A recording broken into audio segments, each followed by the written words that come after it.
Hi all, welcome to our YouTube channel. അപ്പൊ നമ്മൾ നേരിട്ടിരിക്കുന്ന നമ്മുടെ ഈ സ്ക്രീനിൽ കാണുന്ന പോലെ തന്നെ junior instructor mechanic diesel industrial training ഡിപ്പാർട്ട്മെന്റിൽ, അതായത് നമ്മുടെ ITIകളിലെ ഒരു ടീച്ചിങ് പോസ്റ്റ് ആണ്. എല്ലാവർക്കും അറിയുന്ന പോലെ ഒരു ടീച്ചിങ് പോസ്റ്റ് ആണ് ജൂനിയർ ഇൻസ്ട്രക്ടർ മെക്കാനിക് ഡീസൽ എന്ന് പറയുന്ന പോസ്റ്റ്.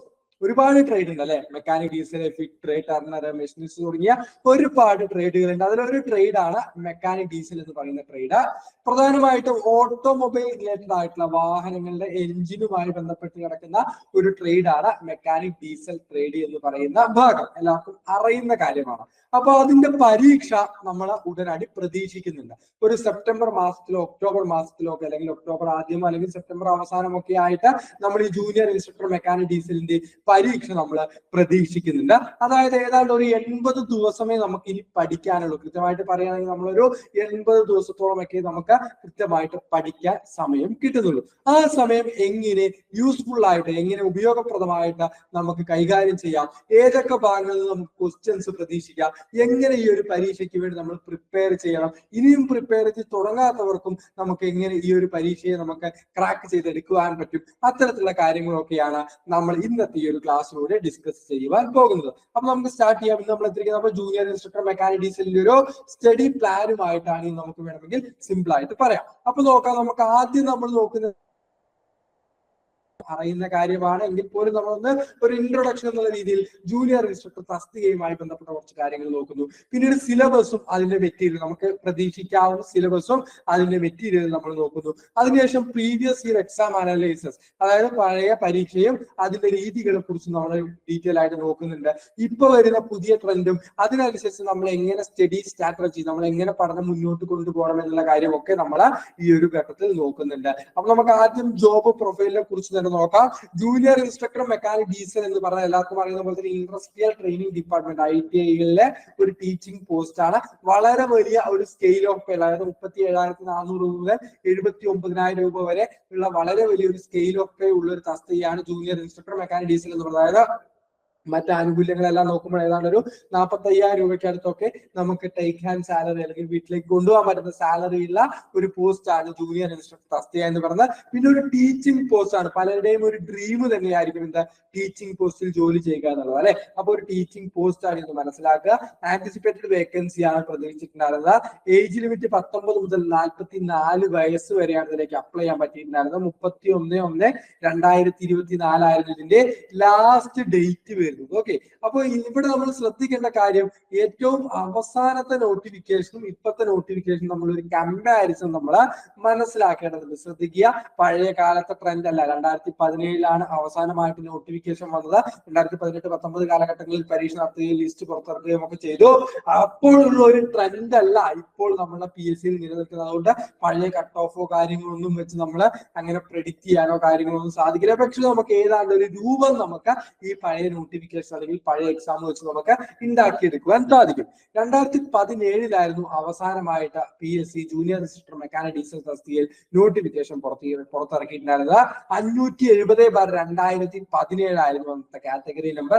നിങ്ങൾക്ക് സ്റ്റാറ്റസ് ഓഫ് പോസ്റ്റ് നോക്കിക്കഴിഞ്ഞാൽ ഞാൻ ഈ പറയുന്ന കാര്യങ്ങളൊക്കെ അവിടെ നിങ്ങൾക്ക് ചെക്ക് ചെയ്യുവാൻ സാധിക്കും. 570/2017 ആയിരുന്നു 2017 കാറ്റഗറി നമ്പർ വരുന്നത്. അന്നത്തെ സ്കെയിൽ ഓഫ് 26,500 മുതൽ 56,700 വരെയുള്ള ഒരു സ്കെയിൽ ഓഫ് ആയിരുന്നു. പിന്നീട് അത് പുതുക്കിയിട്ടാണ് 37,400 മുതൽ 79,000 വരെയുള്ള ഒരു സ്കെയിൽ ഓഫ് ആക്കിയത്. 18 അഡ്വൈസ്, ഇതുവരെ 18 അഡ്വൈസ് ആണ് തസ്തികയിൽ പോയിട്ടുള്ളത്. ഒരു വേക്കൻസി കൂടി റിപ്പോർട്ട് ചെയ്തതായിട്ട് പറയുന്നത്. അങ്ങനെയാണെങ്കിൽ ഒരു 19 അല്ലെങ്കിൽ അതിൽ LJD ഒക്കെ വരികയാണെങ്കിൽ ഒരു 20നോട് അടുത്ത്, അതായത് കഴിഞ്ഞ നോട്ടിഫിക്കേഷനിൽ തന്നെ ഏകദേശം ഒരു 20നോട് അടുത്ത അഡ്വൈസ് പോയി എന്ന് നമുക്ക് കണക്കിലാക്കാം. അങ്ങനെയാണെങ്കിൽ ഇപ്പോഴത്തെ കട്ട് ഓഫ്, അതായത് 2017 പരീക്ഷയിലെ കട്ട് ഓഫ് വരുന്നത് 56 മാർക്ക് മാത്രമായിരുന്നു. 65-66 മാർക്കൊക്കെ ആയിരുന്നു ഇതിന്റെ ഫസ്റ്റ് റാങ്ക് വന്നിട്ടുണ്ടായിരുന്നു. ഫസ്റ്റ് റാങ്ക് 65-66 മാർക്കൊക്കെ ആയിരുന്നു അതിന്റെ ഫസ്റ്റ് റാങ്ക് ആയിട്ട് വന്നിട്ടുണ്ടായിരുന്നു. 56 മാർക്കായിരുന്നു അതിന്റെ കട്ട് ഓഫ്. കഴിഞ്ഞ വട്ടത്തെ കട്ട് ഓഫ് വന്നിട്ടുണ്ടായിരുന്നു. ശ്രദ്ധിക്കുക, ആ കാലഘട്ടത്തിൽ, അതായത് ഈ 2017 നോട്ടിഫിക്കേഷൻ സമയത്ത് നടന്ന പരീക്ഷകളിൽ ജനറൽ ക്വസ്റ്റ്യൻസും ഉണ്ടായിരുന്നു. എല്ലാവർക്കും പറയുന്ന പോലെ തന്നെ 80 മാർക്ക് ടെക്നിക്കലും 20 മാർക്ക് ജനറലുമായിട്ടുള്ള ക്വസ്റ്റ്യൻസ് ഒക്കെ ഉണ്ടായിരുന്നു. ഇപ്പൊ അങ്ങനെയൊന്നുമില്ല. 100 മാർക്കും എന്ത് തന്നെയാണ്, പക്കാ ടെക്നിക്കൽ ക്വസ്റ്റ്യൻസ് തന്നെയാണ്. അപ്പൊ കട്ട് ഓഫ് നമുക്ക് മുൻകൂട്ടി പ്രവചിക്കാനോ അല്ലെങ്കിൽ എത്ര അഡ്വൈസ് പോകുന്നു നമുക്ക് മുൻകൂട്ടി പ്രവചിക്കാനോ ഒന്നും സാധ്യമല്ല എന്നുള്ളത് തന്നെയാണ് പ്രത്യേകത. കാര്യം ഞാൻ എപ്പോഴും പറയുന്ന ഒരു കാര്യമുണ്ട്, എന്റെ വീഡിയോസ് ഒക്കെ കാണുന്നവർക്ക് ഞാൻ എപ്പോഴും പറയുന്ന ഒരു കാര്യമുണ്ട്, നമ്മള് കട്ട് ഓഫ് ഒരു 50 മാർക്ക് വരും അല്ലെങ്കിൽ കട്ട് ഓഫ് ഒരു 60 മാർക്കേ വരുള്ളൂ എന്നൊന്നും കരുതി നമ്മൾ പഠിക്കാൻ നിൽക്കരുത്. കാര്യം നമ്മൾ എന്ത് ചെയ്യണം, നമ്മളുടെ ലക്ഷ്യം ഒരു ഫസ്റ്റ് റാങ്ക് അല്ലെങ്കിൽ ഫസ്റ്റ് അഡ്വൈസിൽ ജോലി കിട്ടുക, ഒരു സേഫ് സോൺ എന്നുള്ള രീതിയിലായിരിക്കണം നമ്മൾ പഠിക്കേണ്ടത്.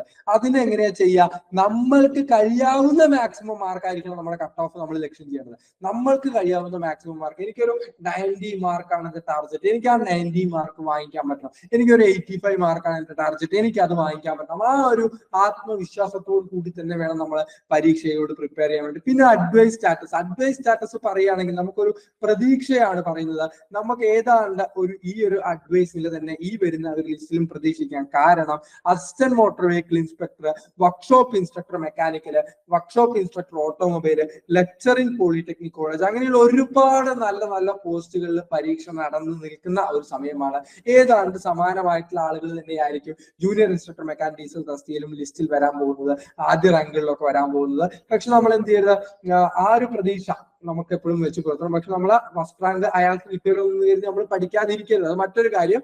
നമ്മൾ നന്നായിട്ട് പ്രിപ്പയർ ചെയ്ത് പോവുക. ഒരുപാട് എൻജോയ്ഡിയും കാര്യങ്ങളും ഒക്കെ വരാൻ സാധ്യത. അതുകൊണ്ട് തീർച്ചയായിട്ടും കഴിഞ്ഞ വട്ടത്തെ ഏതാണ്ട് അതേ ഒരു അഡ്വൈസ് നില തന്നെ നമുക്ക് ഈ ഒരു ലിസ്റ്റിൽ നിന്നും പ്രതീക്ഷിക്കാം. വീണ്ടും പറയുന്നു, കട്ട് ഓഫ് 56 വരുള്ളൂ, 58 വരുള്ളൂ, 60 വരുള്ളൂ, 61 വരുള്ളൂ എന്നൊന്നും കരുതി നിങ്ങൾ പഠിക്കാൻ നിൽക്കരുത്. അങ്ങനെയാണെങ്കിൽ നിങ്ങൾ പഠിക്കണ്ടെന്ന് ഞാൻ പറഞ്ഞു. കുറച്ച് സിമ്പിൾ ആയിട്ട് തന്നെ പറയുകയാണ്, നിങ്ങൾ പഠിക്കണ്ടെന്ന് ഞാൻ പറഞ്ഞു. നമ്മുടെ ലക്ഷ്യം എപ്പോഴും എന്തായിരിക്കണം, ഫസ്റ്റ് അഡ്വൈസിൽ ജോലി കിട്ടുക എന്നുള്ള ഒരു കാര്യമായിരിക്കണം. അതുകൊണ്ട് ഒരു സേഫ് സോൺ മാർക്ക്, അത് നമ്മളതിനായിട്ട് നമ്മളുടെ കഴിവിനനുസരിച്ചിട്ടുള്ള ഒരു മാർക്ക് നമ്മൾ എപ്പോഴും മാക്സിമം മാർക്ക് സ്കോർ ചെയ്യുവാൻ വേണ്ടി ശ്രമിക്കുക. അങ്ങനെയാണെങ്കിൽ ഞാൻ പറഞ്ഞു, expected topics for examination, expected date for examination, രണ്ട് കാര്യങ്ങളാണ് നമ്മൾ ഇനി നോക്കുന്നത്. അപ്പൊ തസ്തികയെ കുറിച്ച് പറഞ്ഞു, അതിന്റെ വേക്കൻസി സാധ്യതകളെ കുറിച്ചും കട്ട് ഓഫുമായി അത്തരത്തിലുള്ള കാര്യങ്ങളൊക്കെ നമ്മൾ പറഞ്ഞു. ഇനി നോക്കുന്ന എക്സ്പെക്ടഡ് ടോപ്പിക്സ് ഫോർ എക്സാമിനേഷൻ, അതേപോലെ expected date for the examination. September അവസാനത്തിലോ അല്ലെങ്കിൽ ഒക്ടോബർ ആദ്യത്തിലോ നമുക്ക് ജൂനിയർ ഇൻസ്ട്രക്ടർ മെക്കാനിക് ഡീസൽ പരീക്ഷയെ പ്രതീക്ഷിക്കാവുന്നതാണ്. ഏതാണ്ട് ഒരു 80 ദിവസത്തോളം ഒക്കെയാണ് നമുക്ക് ഇനി പ്രിപ്പയർ ചെയ്യുവാൻ വേണ്ടി കിട്ടുന്നുണ്ടാവുക. അപ്പൊ ശ്രദ്ധിക്കേണ്ട കാര്യം, എക്സ്പെക്ടഡ് ടോപ്പിക്സ് എന്നാ പറയുന്നത്. അതായത് കൃത്യമായിട്ടുള്ള ഒരു സിലബസ് PSC പുറത്തിറക്കിയിട്ടില്ല ഈ തസ്തികയ്ക്ക് ഇന്നേ നേരം വരെ. അപ്പൊ ശ്രദ്ധിക്കേണ്ട കാര്യം, നമ്മളൊരു എക്സ്പെക്ട് ചെയ്യാണ് ഏതൊക്കെ ടോപ്പിക് നമ്മൾ പഠിക്കണം, എങ്ങനെ അത് പ്രിപ്പയർ ചെയ്യണം നമുക്ക് നമ്മൾ എക്സ്പെക്ട് ചെയ്യണം. അപ്പൊ ശ്രദ്ധിക്കേണ്ട കാര്യം, ITIയിലെ മെക്കാനിക് ഡീസൽ ട്രേഡ് എന്ന് പറഞ്ഞാൽ അതൊരു 1 ഇയർ കോഴ്സാണ്. ITIയിലെ മെക്കാനിക് ഡീസൽ ട്രേഡ് എന്ന് പറഞ്ഞാൽ അത് എന്താണ്, ഒരു 1 ഇയർ കോഴ്സാണ്. ഒരു വർഷം മാത്രം കാലാവധിയുള്ള ഒരു കോഴ്സാണ്. പണ്ട് കാലത്ത് അത് 2 സെമസ്റ്റർ ആയിട്ടാണ് നടത്തിയിരുന്നത്. ഫസ്റ്റ് സെമസ്റ്ററും സെക്കൻഡ് സെമസ്റ്റർ എന്ന് പറഞ്ഞിട്ട് 2 സെമസ്റ്റർ ആയിട്ടാണ് നടത്തിയിട്ടുണ്ടായിരുന്നത്. ഇവിടെ നമ്മൾ ശ്രദ്ധിക്കേണ്ട കാര്യം, മെക്കാനിക് ഡീസൽ എന്ന് പറഞ്ഞാൽ അവിടെ വളരെ കൃത്യമാണ് ഡീസൽ എഞ്ചിന്റെ മെക്കാനിസമാണ് നമ്മൾ പഠിക്കുന്നത്, അല്ലെങ്കിൽ കുട്ടികളെ നമ്മൾ പഠിപ്പിക്കേണ്ടത്. ITIയിൽ വരുന്ന കുട്ടികളെ നമ്മൾ പഠിപ്പിക്കേണ്ടത് എന്താണ്, നമ്മളുടെ ഡീസൽ എഞ്ചിനിലെ മെക്കാനിസമാണ്, അല്ലെങ്കിൽ അതുമായി ബന്ധപ്പെട്ട മെയിൻ്റനൻസും കാര്യങ്ങളുമാണ് നമ്മൾ കുട്ടികളെ പഠിപ്പിക്കേണ്ടത്. അപ്പോൾ നമ്മൾ ശ്രദ്ധിക്കേണ്ടത്, നമ്മുടെ സിലബസ് എന്ന് പറയുന്നത് പഠിക്കാൻ വേണ്ടി PSCക്ക് പഠിക്കാൻ വേണ്ടി നമ്മൾ ഉപയോഗിക്കേണ്ട സിലബസ് എന്ന് പറയുന്നത് പക്ക ITI മെക്കാനിക് ഡീസൽ സിലബസ് തന്നെ ആയിരിക്കണം. പക്ക ITI മെക്കാനിക് ഡീസൽ സിലബസ് തന്നെ ആയിരിക്കണം. നമ്മുടെ ഓൺലൈനിൽ ബുക്കുകൾ അവൈലബിൾ ആണ്, ഓൺലൈനിൽ സിലബസ് അവൈലബിൾ ആണ്.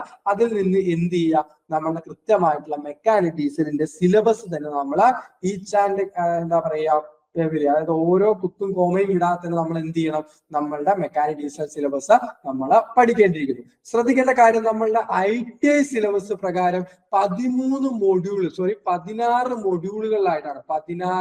മൊഡ്യൂളുകളിലായിട്ടാണ് നമ്മളുടെ സിലബസ് കിടക്കുന്നത്. എന്നാൽ PSCക്ക് നമുക്ക് അറിയുന്ന പോലെ തന്നെ 10 മൊഡ്യൂളുകളിലായിട്ട് പല മൊഡ്യൂൾസും കമ്പൈൻ ചെയ്യാറുള്ളത്. അപ്പൊ ശ്രദ്ധിക്കുകയാണെങ്കിൽ നമ്മൾ ആ 16 മൊഡ്യൂളിൽ നമുക്കറിയാം, ഫസ്റ്റ് സെമസ്റ്റർ സെക്കൻഡ് സെമസ്റ്റർ എന്നാണ് പണ്ട് പറഞ്ഞിരുന്നത്.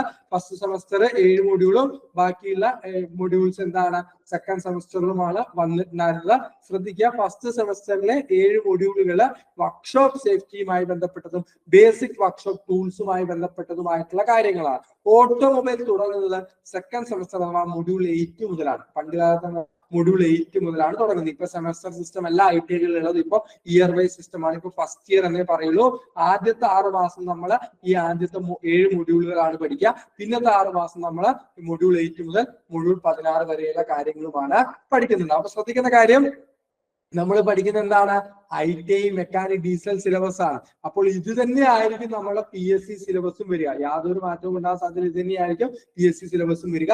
ഇതിൽ ഏതെങ്കിലും മൊഡ്യൂൾ ഒഴിവാക്കുകയോ അല്ലെങ്കിൽ ചില മൊഡ്യൂൾസ് പരസ്പരം കമ്പൈൻ ചെയ്യുകയാണ് PSC സിലബസിൽ ഉണ്ടാവുക എന്നുള്ള ബോധ്യം എപ്പോഴും മനസ്സിലുണ്ടാവുക. അപ്പൊ എല്ലാവർക്കും അറിയുന്ന പോലെ തന്നെ എല്ലാ ITI സിലബസിലും ആദ്യത്തെ 2 മൊഡ്യൂൾ ഏതാണ്ട് തുല്യമാണ്. എന്താ?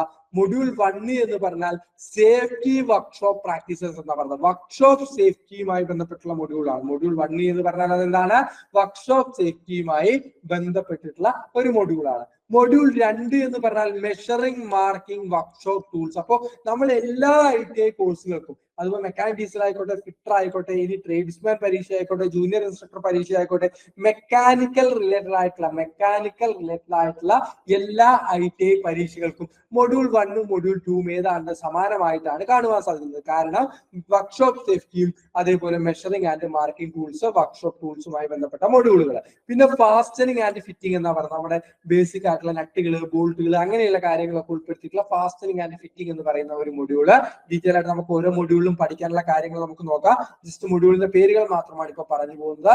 മൊഡ്യൂൾ 4 ഇലക്ട്രിക്കൽ ആൻഡ് ഇലക്ട്രോണിക്സ് എന്ന് പറയുന്ന ഭാഗമാണ് പഠിക്കാനുള്ളത്. ബേസിക് ഇലക്ട്രിക്കൽ ആൻഡ് ഇലക്ട്രോണിക്സ് എന്ന് പറയുന്ന ഭാഗം ITIയിലെ മെക്കാനിക് ഡീസൽ ട്രേഡിലും അതേപോലെ മെക്കാനിക് മോട്ടോർ വെഹിക്കിൾ ട്രേഡിലും ഒക്കെ ബേസിക് ഇലക്ട്രിക്കൽ ആൻഡ് ഇലക്ട്രോണിക്സ് എന്ന് പറയുന്ന ഒരു ഭാഗം പഠിക്കാനായിട്ട് ഡയോഡുകളെ കുറിച്ച്, ബാറ്ററിയെ കുറിച്ച്, ട്രാൻസിസ്റ്ററുകളെ കുറിച്ച്, അതേപോലെ തന്നെ എന്തായിരുന്നു ഓംസ് ലോ എന്താണ്, കറണ്ട് എന്താണ്, വോൾട്ടേജ് എന്താണ്, അതിന്റെ യൂണിറ്റ് എന്താണ്, അങ്ങനെയുള്ള ബേസിക് ആയിട്ടുള്ള കാര്യങ്ങൾ നമുക്ക് മൊഡ്യൂൾ 4 ഇലക്ട്രിക്കൽ ആൻഡ് ഇലക്ട്രോണിക്സ് എന്ന് പറയുന്ന ഭാഗത്ത് പഠിക്കേണ്ടിയിരിക്കുന്നു. Module 5 arc and gas welding എന്ന് പറയുന്ന ഒരു ഭാഗമാണ് പഠിക്കാനുള്ളത്. ആർക്ക് ആൻഡ് ഗ്യാസ് വെൽഡിംഗ് എന്ന് പറയുന്ന ഒരു ഭാഗമാണ് മൊഡ്യൂൾ 5 പഠിക്കാനുള്ളത്. Module 6 hydraulics and pneumatics. Module 7 service എക്യുപ്മെന്റുകളെ കുറിച്ചാണ്. ഈ ജാക്കുകള്, അതേപോലെ ലിഫ്റ്റുകൾ, വണ്ടി പൊക്കാൻ വേണ്ടി ഉപയോഗിക്കുന്ന ജാക്കുകൾ, കാര്യങ്ങളൊക്കെ ഇല്ല, അത്തരത്തിലുള്ള വ്യത്യസ്തമായിട്ടുള്ള സർവീസ് എക്യുപ്മെന്റ്സുകളെ കുറിച്ചാണ് മൊഡ്യൂൾ 7 പഠിക്കാനുള്ളത്. മൊഡ്യൂൾ 8 ഡീസൽ എഞ്ചിനുകൾ സ്റ്റാർട്ട് ചെയ്യാണ്. Diesel engine overview, diesel engine components, cooling and lubrication system, intake and exhaust system, diesel fuel system. പിന്നെ മെക്കാനിക് ഡീസൽ ട്രേഡിൽ പ്രത്യേകമായിട്ട് പറയുന്നുണ്ട് മറൈൻ ആൻഡ് സ്റ്റേഷനറി എഞ്ചിൻസ്. നമ്മൾ ITIയിൽ കുട്ടികളെ പഠിപ്പിക്കുന്ന സമയത്ത്, ITI ബാക്ക്ഗ്രൗണ്ട് ഉള്ളവർക്കാരും ITIയിൽ കുട്ടികളെ പഠിപ്പിക്കുന്ന സമയത്ത് ഈ മെക്കാനിക് ഡീസൽ ട്രേഡ് എന്ന് പറഞ്ഞാൽ പക്ക ഒരു ഓട്ടോമൊബൈൽ ട്രേഡ് മാത്രമായിട്ടല്ല നമ്മൾ പറയാം. വാഹനത്തിലുള്ള എഞ്ചിന്റെ കേസ് മാത്രമല്ല നമ്മൾ പറയാം.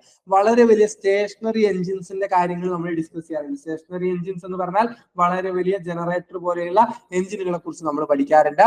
അതേപോലെ ഷിപ്പുകൾ ഉപയോഗിക്കുന്ന എഞ്ചിനുകളെ കുറിച്ച് നമ്മൾ പഠിക്കാറുണ്ട്. അപ്പൊ നമ്മൾ പരീക്ഷയ്ക്ക് നമ്മൾ അത് എക്സ്പെക്ട് ചെയ്യണം. മറൈൻ ആൻഡ് സ്റ്റേഷനറി എഞ്ചിനുകളെ കുറിച്ച് നിങ്ങൾ നിർബന്ധമായിട്ടും പഠിച്ചിരിക്കണം. മൊഡ്യൂൾ 14 14ാമത്തെ മൊഡ്യൂളിൽ എമിഷൻ കൺട്രോൾ സിസ്റ്റം. നമുക്കറിയാം നമ്മുടെ മലിനീകരണം നിയന്ത്രിക്കാൻ വേണ്ടി ഉപയോഗിക്കുന്ന വ്യത്യസ്തങ്ങളായിട്ടുള്ള സിസ്റ്റംസിനെ കുറിച്ചും. മൊഡ്യൂൾ 15 ചാർജിങ് ആൻഡ് സ്റ്റാർട്ടിംഗ് സിസ്റ്റത്തിനെ കുറിച്ചും. മൊഡ്യൂൾ 16 ട്രബിൾ ഷൂട്ടിംഗ്, അതായത് നമ്മളുടെ ഈ ഒരു ഓരോ വസ്തുക്കളുടെ ഇപ്പൊ എഞ്ചിന്റെ കൂളിംഗ് സിസ്റ്റത്തിലുള്ള ട്രബിൾ ഷൂട്ടിങ്, ലൂബ്രിക്കേഷനിലുള്ള ട്രബിൾ ഷൂട്ടിങ്, കംപ്ലൈന്റും അതെങ്ങനെ പരിഹരിക്കാം, അങ്ങനെയുള്ള കാര്യങ്ങളും നമുക്ക് പഠിക്കേണ്ടതുണ്ട്. ക്ലിയർ ആണെന്ന് പ്രതീക്ഷിക്കുന്നു. അപ്പൊ 16 മൊഡ്യൂളുകളിലായിട്ടാണ് ITI സിലബസ് കിടക്കുന്നത്. ITI സിലബസ് കിടക്കുന്നത് 16 മൊഡ്യൂളിലായിട്ടാണ്. ആദ്യത്തെ 7 മൊഡ്യൂള് ഓട്ടോമൊബൈൽ അല്ല, അത് ബേസിക് ആയിട്ടുള്ള വർക്ക്ഷോപ്പുമായി ബന്ധപ്പെട്ട കാര്യങ്ങളാണ്. പിന്നീടുള്ള ബാക്കിയുള്ള മൊഡ്യൂളുകളാണ് ഓട്ടോമൊബൈലുമായി ബന്ധപ്പെട്ട് കിടക്കുന്ന മൊഡ്യൂളുകൾ. അപ്പൊ ഇവിടെ ശ്രദ്ധിക്കേണ്ട കാര്യം, നമുക്ക് ഈ ഒരു സിലബസിൽ നിന്നും എന്ത് പഠിക്കാനില്ല? ട്രാൻസ്മിഷനോ, സ്റ്റിയറിംഗോ, സസ്പെൻഷനോ, ബ്രേക്കോ, ചേസിസ് ആൻഡ് ഫ്രെയിംസോ ഒന്നും പഠിക്കാനില്ല. ജസ്റ്റ് എഞ്ചിന്റെ കാര്യങ്ങൾ മാത്രം ക്ലിയർ ആയിട്ട് പഠിച്ചാൽ മതി. അതിൽ തന്നെ നമുക്ക് എന്തില്ല? പെട്രോൾ എഞ്ചിന്റെ ഇഗ്നീഷൻ സിസ്റ്റം പഠിക്കാനില്ല. കാർബറേറ്റർ ജസ്റ്റ് പഠിക്കാനുണ്ടെങ്കിൽ പോലും പെട്രോൾ എഞ്ചിന്റെ ഇഗ്നീഷൻ സിസ്റ്റം നമുക്ക് ഇവിടെ പഠിക്കാനില്ല. അപ്പൊ സിമ്പിൾ ആണ്. സിലബസ് നോക്കുകയാണെങ്കിൽ മെക്കാനിക് ഡീസലിന്റെ സിലബസ് മറ്റുള്ള ജൂനിയർ ഇൻസ്ട്രക്ടർ സിലബസുകളെക്കാൾ വളരെ സിമ്പിൾ ആണ്. കാരണം ഇപ്പൊ നമ്മളുടെ ജൂനിയർ ഇൻസ്ട്രക്ടർ ഫിറ്റർ പരീക്ഷയ്ക്ക് പ്രിപ്പയർ ചെയ്യുന്നവരാണെന്നുണ്ടെങ്കിൽ അവർ ഫസ്റ്റ് ഇയറിലുള്ള സിലബസും സെക്കൻഡ് ഇയറിലുള്ള സിലബസും ഒരേപോലെ പഠിക്കേണ്ടത്. അതായത് ഏതാണ്ട് ഇതിന്റെ ഇരട്ടി മൊഡ്യൂളുകൾ അവർക്ക് പഠിക്കേണ്ടതുണ്ട്. എന്നാൽ നമുക്ക് വളരെ സിമ്പിൾ ആയിട്ട് എന്ന് മനസ്സിലാക്കാം. PSC പുറത്തുവിട്ട സിലബസ് പോലും അല്ല ഞാൻ പറയുന്നത്. ITI സിലബസ് മൊത്തത്തിൽ പഠിക്കുന്ന കാര്യമാണ് പറയുന്നത്. എന്തായാലും PSC സിലബസിനേക്കാൾ കുറവോ അല്ലെങ്കിൽ പല മൊഡ്യൂളുകളും കമ്പൈൻ ചെയ്തിട്ടാണ് ഉണ്ടാവുക. അപ്പോൾ വളരെ സിമ്പിൾ ആയിട്ടുള്ള ഒരു സിലബസ് ആണ് എന്ന് ആദ്യമേ മനസ്സിലാക്കുക. ഇനി നമ്മൾ ഈ സിലബസിലെ ഡീറ്റെയിലിംഗിലേക്ക് പോകുന്നതിന് മുമ്പ് കഴിഞ്ഞ വട്ടത്തെ പരീക്ഷയുമായി ബന്ധപ്പെട്ട കുറെ കാര്യങ്ങൾ പറയാം. കഴിഞ്ഞ വട്ടത്തെ പരീക്ഷയിൽ ഉണ്ടായ സംഭവം എന്ന് വെച്ച് കഴിഞ്ഞാൽ ഓട്ടോമൊബൈൽ ക്വസ്റ്റ്യൻസിന്റെ അതേപോലെ തന്നെ അവിടെ ആദ്യ മൊഡ്യൂളുകളിലെ അതായത് വർക്ക്ഷോപ്പ് സേഫ്റ്റിയും ബേസിക് ടൂൾസുമായി ബന്ധപ്പെട്ട ക്വസ്റ്റ്യൻസും ചോദിച്ചിട്ടുണ്ടായിരുന്നു. അതായത് രണ്ടും ഒരേപോലെ പഠിക്കുന്നവർക്ക് മാത്രമേ എന്ത് ചെയ്യാൻ പറ്റുള്ളൂ, നല്ല രീതിയിൽ മാർക്ക് സ്കോർ ചെയ്യാനും ഞാൻ പറഞ്ഞ ആ ഒരു ഫസ്റ്റ് അഡ്വൈസിൽ ജോലിക്ക് കയറുക എന്നുള്ള ഒരു സ്വപ്നത്തിലേക്ക് എത്തിപ്പെടുവാനും സാധിക്കില്ല. അപ്പൊ നമ്മുടെ സ്റ്റഡി സ്ട്രാറ്റജി അല്ലെങ്കിൽ സ്റ്റഡി പ്ലാൻ എങ്ങനെയായിരിക്കണം? ഫസ്റ്റ് സെമസ്റ്റർ അതായത് ഓട്ടോമൊബൈൽ പഠിക്കുന്നതിനോടൊപ്പം തന്നെ ഓട്ടോമൊബൈൽ ബാക്ക്ഗ്രൗണ്ട് ഉള്ളവർക്ക് വളരെ എളുപ്പമായിട്ട് ഓട്ടോമൊബൈൽ ടോപ്പിക്കുകൾ പഠിച്ചു പോവാം. അതേപോലെ തന്നെ എന്തും പഠിക്കേണ്ടിയിരിക്കുന്നു ഫസ്റ്റ് സെമസ്റ്ററിലെ എന്താ സേഫ്റ്റി പ്രാക്ടീസുകളും വർക്ക്ഷോപ്പ് ടൂളുകളും ഫാസ്റ്റനിങ് ആൻഡ് ഫിറ്റിങ്ങും ബേസിക് ഇലക്ട്രിസിറ്റിയും ആർക്ക് ആൻഡ് ഗ്യാസ് വെൽഡിങ്ങും ഹൈഡ്രോളിക്സ് ആൻഡ് ന്യൂമാറ്റിക്സും സർവീസ് എക്യുപ്മെന്റ്സുമായി ബന്ധപ്പെട്ട ഭാഗവും അതേപോലെ തന്നെ പഠിക്കേണ്ടിയിരിക്കുന്നു. പിന്നെ ITI സിലബസിന്റെ ഒരു പ്രത്യേകത എന്ന് പറഞ്ഞാൽ നിങ്ങൾ അതിന്റെ ITI ബേസ്ഡ് ആയിട്ടുള്ള ടെക്സ്റ്റുകളും ITI ബേസ്ഡ് ആയിട്ടുള്ള റെഫറൻസുകളും വെച്ചുകൊണ്ട് തന്നെ വേണം നിങ്ങൾ പരീക്ഷയ്ക്ക് പ്രിപ്പയർ ചെയ്യാൻ വേണ്ടിയിട്ട്. ഒപ്പം നമ്മുടെ കൃപാൽ സിംഗ് പോലെയുള്ള ഓട്ടോമൊബൈലിന്റെ കേസ് ആണെങ്കിൽ കൃപാൽ സിംഗ് ഒക്കെ പോലെയുള്ള കുറച്ച് സ്റ്റാൻഡേർഡ് ആയിട്ടുള്ള ബുക്കുകൾ നിങ്ങൾക്ക് നോക്കാവുന്നതാണ്. ശ്രദ്ധിക്കേണ്ട കാര്യം ഫസ്റ്റ് ഭാഗത്ത് അതായത് വർക്ക്ഷോപ്പ് സേഫ്റ്റി മുതൽ ആ സർവീസ് എക്യുപ്മെന്റ്സ് വരെയുള്ള ആ ഒരു ഭാഗത്ത് നിന്ന് നിങ്ങൾ ITI ബുക്ക് തന്നെ പഠിച്ചാൽ മതിയായിരിക്കും. കാര്യം ITI ബുക്കിൽ എന്താണോ പറഞ്ഞത് അത് തന്നെയാണ് PSC ക്വസ്റ്റ്യൻസിൽ ചോദിച്ച് കാണാറുള്ളത്. എന്നാൽ ഓട്ടോമൊബൈൽ ഭാഗത്തേക്ക് കടക്കുമ്പോൾ ഡീസൽ എഞ്ചിൻ ഓവർവ്യൂ മുതൽ നമ്മുടെ ട്രിപ്പിൾ ഷൂട്ടിംഗ് വരെയുള്ള ഓട്ടോമൊബൈൽ ഭാഗത്തേക്ക് കടക്കുന്ന സമയത്ത് നിങ്ങൾ എന്ത് ചെയ്യണം? നിങ്ങൾ കൃപാൽ സിംഗിന്റെ അല്ലെങ്കിൽ അത്തരത്തിലുള്ള ഏതെങ്കിലും കുറച്ചുകൂടി സ്റ്റാൻഡേർഡ് കൂടിയ ഒരു ബുക്ക് കൂടി നിങ്ങൾ പഠിക്കുന്നത് നല്ലതായിരിക്കും. എപ്പോഴും ബേസ് എന്തായിരിക്കണം?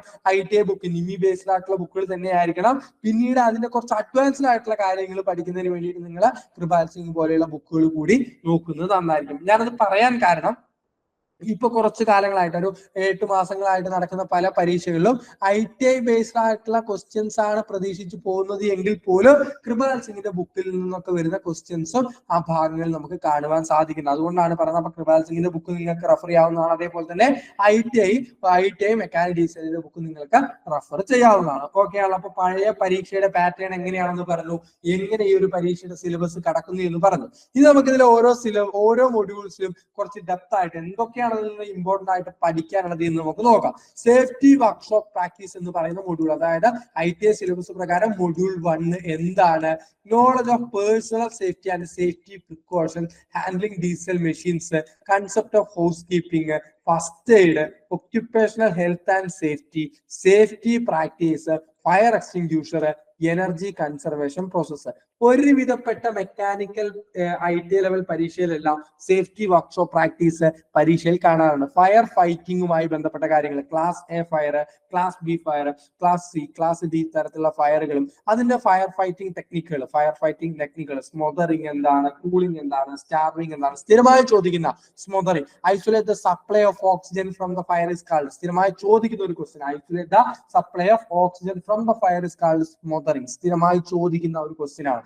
Class D fire is extinguished by, class D fire എങ്ങനെയാണ് നമുക്ക് എക്സ്റ്റിംഗ്യൂഷ് ചെയ്യാൻ പറ്റുന്നത്, സ്ഥിരമായി ചോദിക്കുന്ന മറ്റൊരു ക്വസ്റ്റ്യൻ ആണ്. ക്ലാസ് B ഫയർ ഉണ്ടാവാനുള്ള കാരണം എങ്ങനെയാണ്, സ്ഥിരമായി ചോദിക്കുന്ന മറ്റൊരു ക്വസ്റ്റ്യൻ ആണ്. ഹൗസ് കീപ്പിംഗുമായി ബന്ധപ്പെട്ട 5S മെത്തേഡ് എന്ന് പറയും. 5S മെത്തേഡുകളുണ്ട്. എല്ലാം അടുക്കി പറക്കി വെക്കുക അല്ലെങ്കിൽ എല്ലാം ഓർഡർ ചെയ്ത് വെക്കുന്നതിനെയാണ് ഹൗസ് കീപ്പിംഗ് എന്ന് പറയുന്ന വർക്ക്ഷോപ്പില്. അതിലെ 5S മെത്തേഡിനെ കുറിച്ച് സ്ഥിരമായി ക്വസ്റ്റ്യൻ വരാറുണ്ട്. ഫസ്റ്റ് എയ്ഡുമായി ബന്ധപ്പെട്ട ക്വസ്റ്റ്യൻസ് സ്ഥിരമായി പരീക്ഷയിൽ കാണാറുണ്ട്. ശ്രദ്ധിക്കുക, ഈ ഒരു ഭാഗത്ത് ഒരു നമ്മുടെ മൊഡ്യൂളിൽ ചിലപ്പോൾ സേഫ്റ്റി വർക്ക്ഷോപ്പ് പ്രാക്ടീസും വർക്ക്ഷോപ്പ് ടൂളുകളും ചിലപ്പോൾ കമ്പൈൻ ചെയ്തിട്ടുള്ള ഒറ്റ മൊഡ്യൂളൊക്കെ ആയിട്ടായിരിക്കും ചിലപ്പോൾ PSC പുറത്തിറക്കുന്നുണ്ടാവുക. അപ്പൊ ഈ 2 മൊഡ്യൂളിൽ നിന്നും 10 മാർക്ക് എന്ന് പറഞ്ഞാൽ നിങ്ങൾക്ക് ഒരു 3 മാർക്ക് വരെയൊക്കെ സേഫ്റ്റി വർക്ക്ഷോപ്പ് പ്രാക്ടീസിൽ നിന്നും പ്രതീക്ഷിക്കാവുന്നതാണ്. ഈ 3 മാർക്കിൽ ഒരൊറ്റ മാർക്ക് പോലും നമുക്ക് മിസ്സാവരുന്നില്ല. അത്രയും സിമ്പിൾ ആയിട്ടുള്ള ഒരു ഭാഗമാണ് വർക്ക്ഷോപ്പ് സേഫ്റ്റി എന്ന് പറയുന്ന ഭാഗം. പിന്നീട് അടുത്ത ഭാഗം എന്താണ്? നമുക്ക് എല്ലാവർക്കും അറിയുന്ന പോലെ തന്നെ മെഷറിംഗ്, മാർക്കിംഗ്, വർക്ക്ഷോപ്പ് ടൂൾസ്. വർക്ക്ഷോപ്പിൽ ഉപയോഗിക്കുന്ന ബേസിക് ആയിട്ടുള്ള ടൂളുകളെ കുറിച്ചാണ് നമ്മളുടെ അടുത്ത ഭാഗം വരുന്നത്. അതിൽ മെഷറിംഗ് ടൂളുകൾ വരും, മാർക്കിംഗ് ടൂളുകൾ വരും. അത്തരത്തിലുള്ള വ്യത്യസ്തമായിട്ടുള്ള ടൂളുകളെ കുറിച്ചാണ് നമുക്ക് അടുത്ത് പഠിക്കാനുള്ളത്. മാർക്കിംഗ് മെറ്റീരിയലുകളെ കുറിച്ച് പഠിക്കാനുണ്ട്. മാർക്കിംഗ് മെറ്റീരിയൽ എന്ന് പറഞ്ഞാൽ നമ്മുടെ സിലബസിൽ നമ്മൾ വളരെ കൃത്യമായിട്ട് നമ്മുടെ ക്ലാസ്സുകളിലൊക്കെ നമ്മൾ പഠിപ്പിച്ചിട്ടുണ്ടായിരുന്നു. ഏണസിലെ ക്ലാസ്സുകൾ അല്ലെങ്കിൽ ബിഗ് ലേണിംഗ് ആപ്പിലെ ക്ലാസ്സുകൾ കണ്ടവർക്ക് അറിയാം. മാർക്കിംഗ് മെറ്റീരിയൽ എന്ന് പറഞ്ഞാൽ അവിടെ വളരെ കൃത്യമായിട്ട് Persian blue, copper sulphate, white wash, അതേപോലെ സെല്ലുലോസ് ബോൾസ്, ലാക്കർ എന്നൊക്കെ തുടങ്ങിയ മാർക്കിംഗ് മെറ്റീരിയലുകളെ കുറിച്ച് എല്ലാത്തിനെ കുറിച്ചും പഠിക്കുക. ഏതെങ്കിലും ഒരു മാർക്കിംഗ് മെറ്റീരിയൽ ആയിട്ട് തന്നെ ചോദിക്കാൻ സാധ്യതയുണ്ട്. ക്ലീനിങ് ടൂൾസ്, സ്ക്രാപ്പർ, എമരി തുടങ്ങിയ ക്ലീനിങ് ടൂളുകളെ കുറിച്ച് കൃത്യമായിട്ട് പഠിക്കണം. സർഫസ് പ്ലേറ്റുകളെ, ട്രൈ സ്ക്വയർ, കാലിപ്പർ, ഇൻസൈഡ് കാലിപ്പറും ഔട്ട്സൈഡ് കാലിപ്പറും ജെന്നി കാലിപ്പറും തുടങ്ങിയ വ്യത്യസ്തമായിട്ടുള്ള കാലിപ്പറുകളെ കുറിച്ച്, ഡിവൈഡറുകളെ കുറിച്ച്, സർഫസ് ഗേജുകള്, മാർക്കിങ്ങിന് ഉപയോഗിക്കുന്ന സ്ക്രൈബറുകള്, പിന്നെ വീൽ ബേസ് അതിന്റെ കൂടെ ഒരു മെഷറിംഗ് എന്നുള്ള ഒരു കൺസെപ്റ്റിൽ പറയുന്നതാണ്. ITI മെക്കാനിക് ഡീസൽ സിലബസിൽ വീൽ ബേസിനെ കുറിച്ചും വീൽ ട്രാക്കിനെ കുറിച്ചും അതേപോലെ ഗ്രൗണ്ട് ക്ലിയറൻസിനെ കുറിച്ചും ഒക്കെ ഡീറ്റെയിൽ ആയിട്ട് ജസ്റ്റ് ഒന്ന് പഠിക്കേണ്ടതുണ്ട്. അപ്പൊ അതുമായി ബന്ധപ്പെട്ട ക്വസ്റ്റ്യൻസ് നമുക്ക് പരീക്ഷയിൽ പ്രതീക്ഷിക്കാം. അപ്പൊ അടുത്ത പിന്നീട് നമുക്ക് ആ ഒരു ഭാഗത്ത് നിന്ന് പഠിക്കാനുള്ളത് എന്താണ്?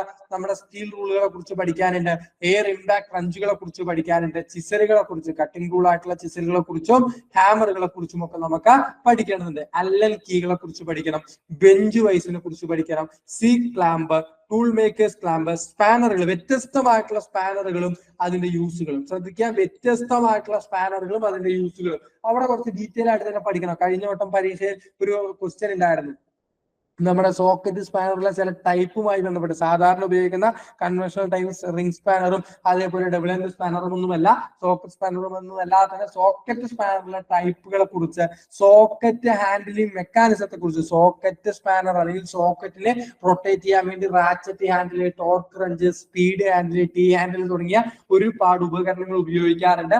അവയെ കുറിച്ചും ഒക്കെ നമ്മൾ ഡീറ്റെയിൽ ആയിട്ട് പഠിക്കേണ്ടിയിരിക്കുന്നു. അപ്പൊ ശ്രദ്ധിക്കേണ്ട കാര്യം, നമ്മുടെ ITI സിലബസ് എന്ന് പറഞ്ഞാൽ എപ്പോഴും എന്താണ്, കുറച്ച് പ്രാക്ടിക്കൽ ഓറിയന്റഡ് ആയിട്ടുള്ള സിലബസ് ആയിരിക്കും. അപ്പോൾ അത്തരത്തിൽ കുറച്ച് പ്രാക്ടിക്കൽ ഓറിയന്റഡ് ആയിട്ട് ഇന്ന ടൂളിന് ഇന്ന ടൂളാണ്, ഇന്ന വർക്കിന് ഇന്ന ടൂളാണ് ഉപയോഗിക്കുക, അത്തരത്തിലുള്ള ക്വസ്റ്റ്യൻസ് ഒക്കെ നമുക്ക് പ്രതീക്ഷിക്കാം. സ്നിപ്പുകളെ കുറിച്ചും പ്ലെയറുകളെ കുറിച്ചും പഠിക്കേണ്ടതുണ്ട്.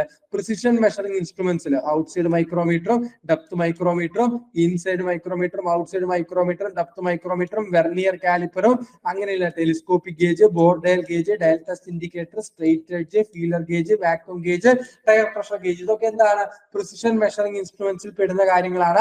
അവയെ കുറിച്ച്, അതായത് കൃത്യമായിട്ടുള്ള അളവുകൾ എടുക്കാൻ വേണ്ടി ഉപയോഗിക്കുന്ന പ്രിസിഷൻ മെഷറിംഗ് ഇൻസ്ട്രുമെന്റുകളെ കുറിച്ചും കൃത്യമായിട്ട് പഠിച്ചു വെക്കുക. അപ്പോ 2 മൊഡ്യൂളുകൾ നമ്മൾ പറഞ്ഞു കഴിഞ്ഞു. ഏതൊക്കെയാ? സേഫ്റ്റി മൊഡ്യൂളിനെ കുറിച്ചും അതേപോലെ തന്നെ measuring and marking workshop tools എന്ന് പറയുന്ന മൊഡ്യൂളിനെ കുറിച്ചും നമ്മൾ പറഞ്ഞു കഴിഞ്ഞു.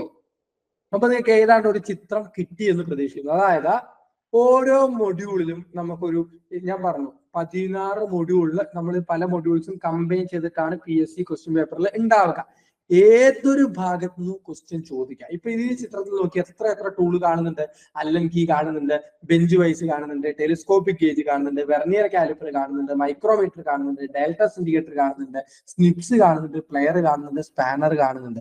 ഇപ്പുറത്തെ സ്ക്രീനിലേക്ക് നോക്കിയാൽ അവിടെ കാലിപ്പർ കാണുന്നുണ്ട്, എയർ ഇമ്പാക്ട് റഞ്ച് കാണുന്നുണ്ട്, ഡിവൈഡർ കാണുന്നുണ്ട്, ഗേജുകൾ കാണുന്നുണ്ട്, സ്ക്രൈബർ കാണുന്നുണ്ട്. അതായത് വർക്ക്ഷോപ്പിലുള്ള സകല ടൂളുകളെ കുറിച്ചും പഠിക്കേണ്ടതുണ്ട്. വർക്ക്ഷോപ്പിലുള്ള സകല ടൂളുകളെ കുറിച്ചും പഠിക്കേണ്ടതുണ്ട്. ഇവിടെ വരുമ്പോൾ ഫയലുകളെ കുറിച്ച്, ഫാസ്റ്റനിങ് ആൻഡ് ഫിറ്റിംഗ് എന്ന് പറയുന്ന മൊഡ്യൂളിലെ ഫയലുകളെ കുറിച്ചും ഹാക്സോയെ കുറിച്ചും ഒക്കെ നമുക്ക് പഠിക്കേണ്ടതുണ്ട്. അതായത് വർക്ക്ഷോപ്പിലുള്ള സകല ടൂളും എല്ലാ കാര്യങ്ങളും, അതായത് അതിന്റെ എന്താ പറയുക സ്പെസിഫിക്കേഷൻസ്, അതിന്റെ എന്താ പറയുക നമ്മളുടെ ബേസിക് ആയിട്ടുള്ള ടെർമിനോളജി, ഇപ്പൊ ഫയലിന്റെ കേസിലുള്ള ഓരോ ഭാഗങ്ങളെ കുറിച്ച് പഠിച്ചു വെക്കുക, ഓരോ ടൂളിന്റെയും മെറ്റീരിയൽ, ഓരോ ടൂളിന്റെയും ഉപയോഗം, അതൊക്കെ വളരെ കൃത്യമായിട്ട് തന്നെ പഠിച്ചു വെക്കുക. പുതിയ ഒരു ട്രെൻഡ് വെച്ചിട്ടാണെങ്കിൽ സ്റ്റേറ്റ്മെന്റ് ടൈപ്പ് ക്വസ്റ്റ്യൻസ്, ഈവൻ ടൂൾസിന്റെ ഭാഗത്തുനിന്നും സേഫ്റ്റിയുടെ ഭാഗത്തുനിന്നും പോലും എന്ത് കാണുന്നുണ്ട്, സ്റ്റേറ്റ്മെന്റ് ടൈപ്പ് ക്വസ്റ്റ്യൻസ് കണ്ടു തുടങ്ങിയിട്ടുണ്ട്. അപ്പൊ ഈ following is not true about special ഫയലിനെ കുറിച്ച്, ഏതെങ്കിലും ഇപ്പൊ ഒരു ഫോർ എക്സാമ്പിൾ നമ്മളുടെ ഒരു എന്താ പറയാ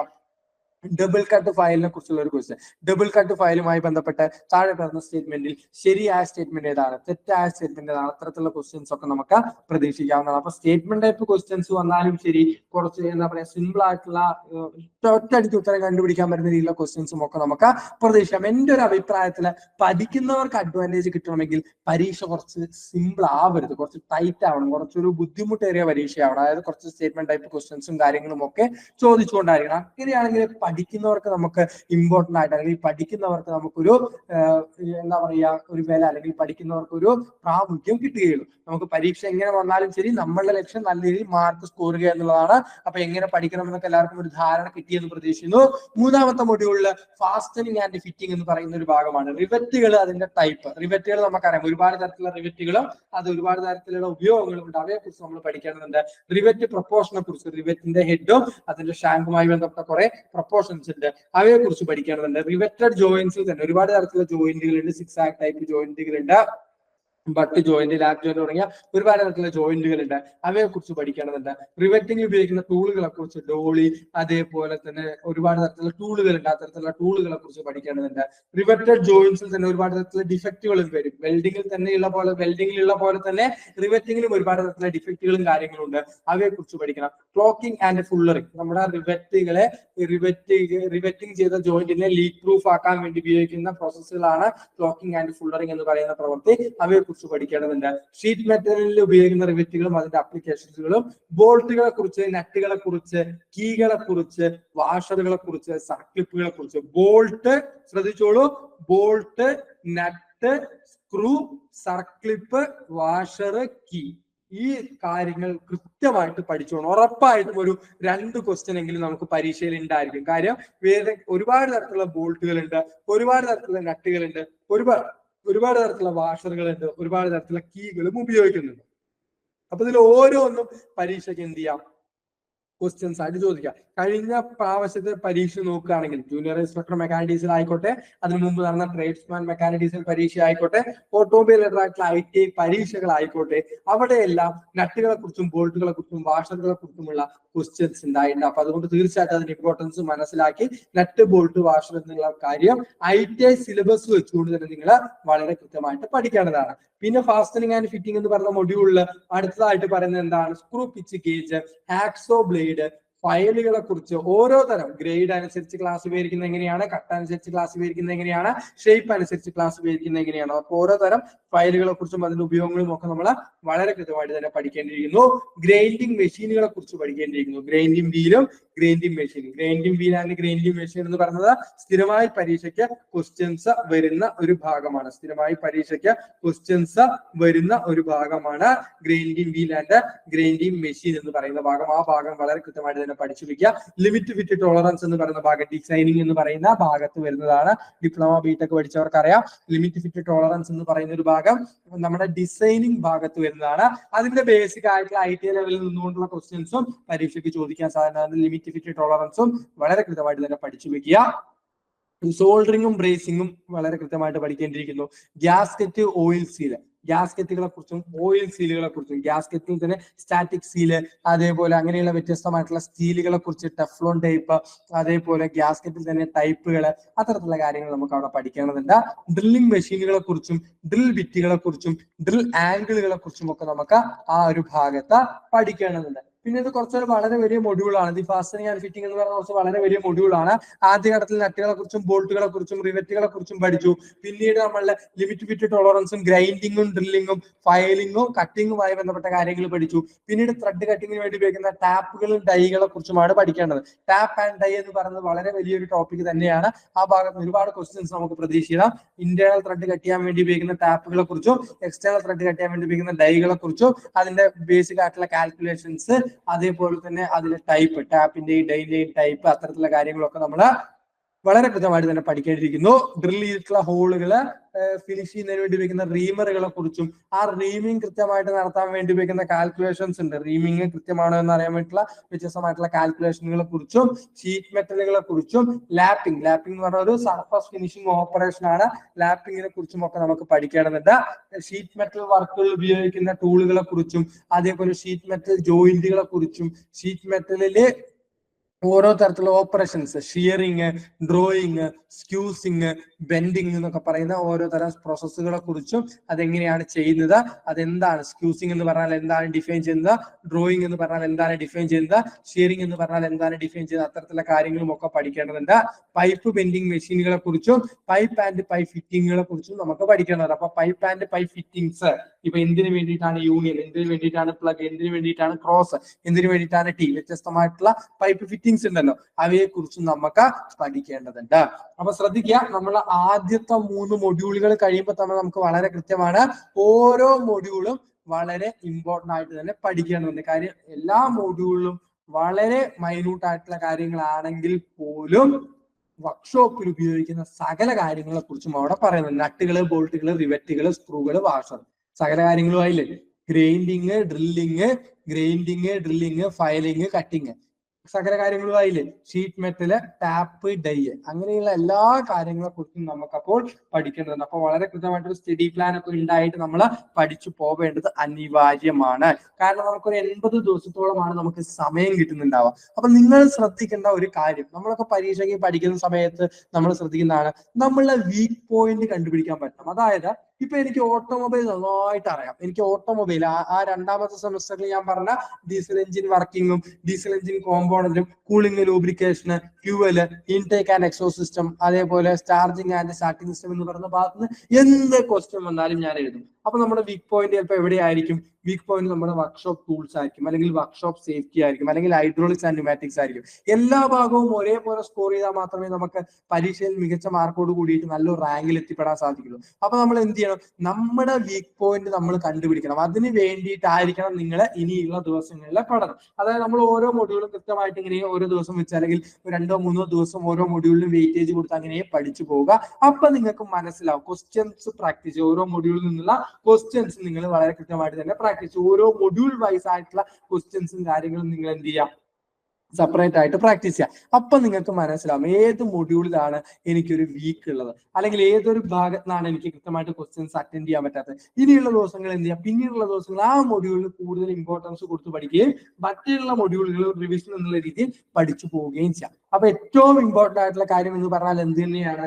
നമ്മുടെ വീക്ക് പോയിന്റുകൾ കണ്ടുപിടിക്കുക എന്നുള്ളത് തന്നെയാണ്. അത് നമുക്ക് സ്വയം ചെയ്യാനേ പറ്റില്ല. എനിക്ക് എന്റെ വീക്ക് പോയിന്റ് അറിയാം, നിങ്ങൾക്ക് നിങ്ങളുടെ വീക്ക് പോയിന്റ് ഏതാണെന്ന് കണ്ടുപിടിക്കുവാൻ സാധിക്കുള്ളൂ. അപ്പൊ ആ വീക്ക് പോയിന്റ് കണ്ടുപിടിച്ചുകൊണ്ടായിരിക്കണം തുടർന്നുള്ള ദിവസങ്ങളിലെ പഠനമെന്ന് മനസ്സിലാക്കുക. മറ്റൊരു മൊഡ്യൂൾ എന്താണ്? ഇലക്ട്രിക്കൽ ആൻഡ് ഇലക്ട്രോണിക്സ് എന്ന് പറയുന്ന ഭാഗമാണ്.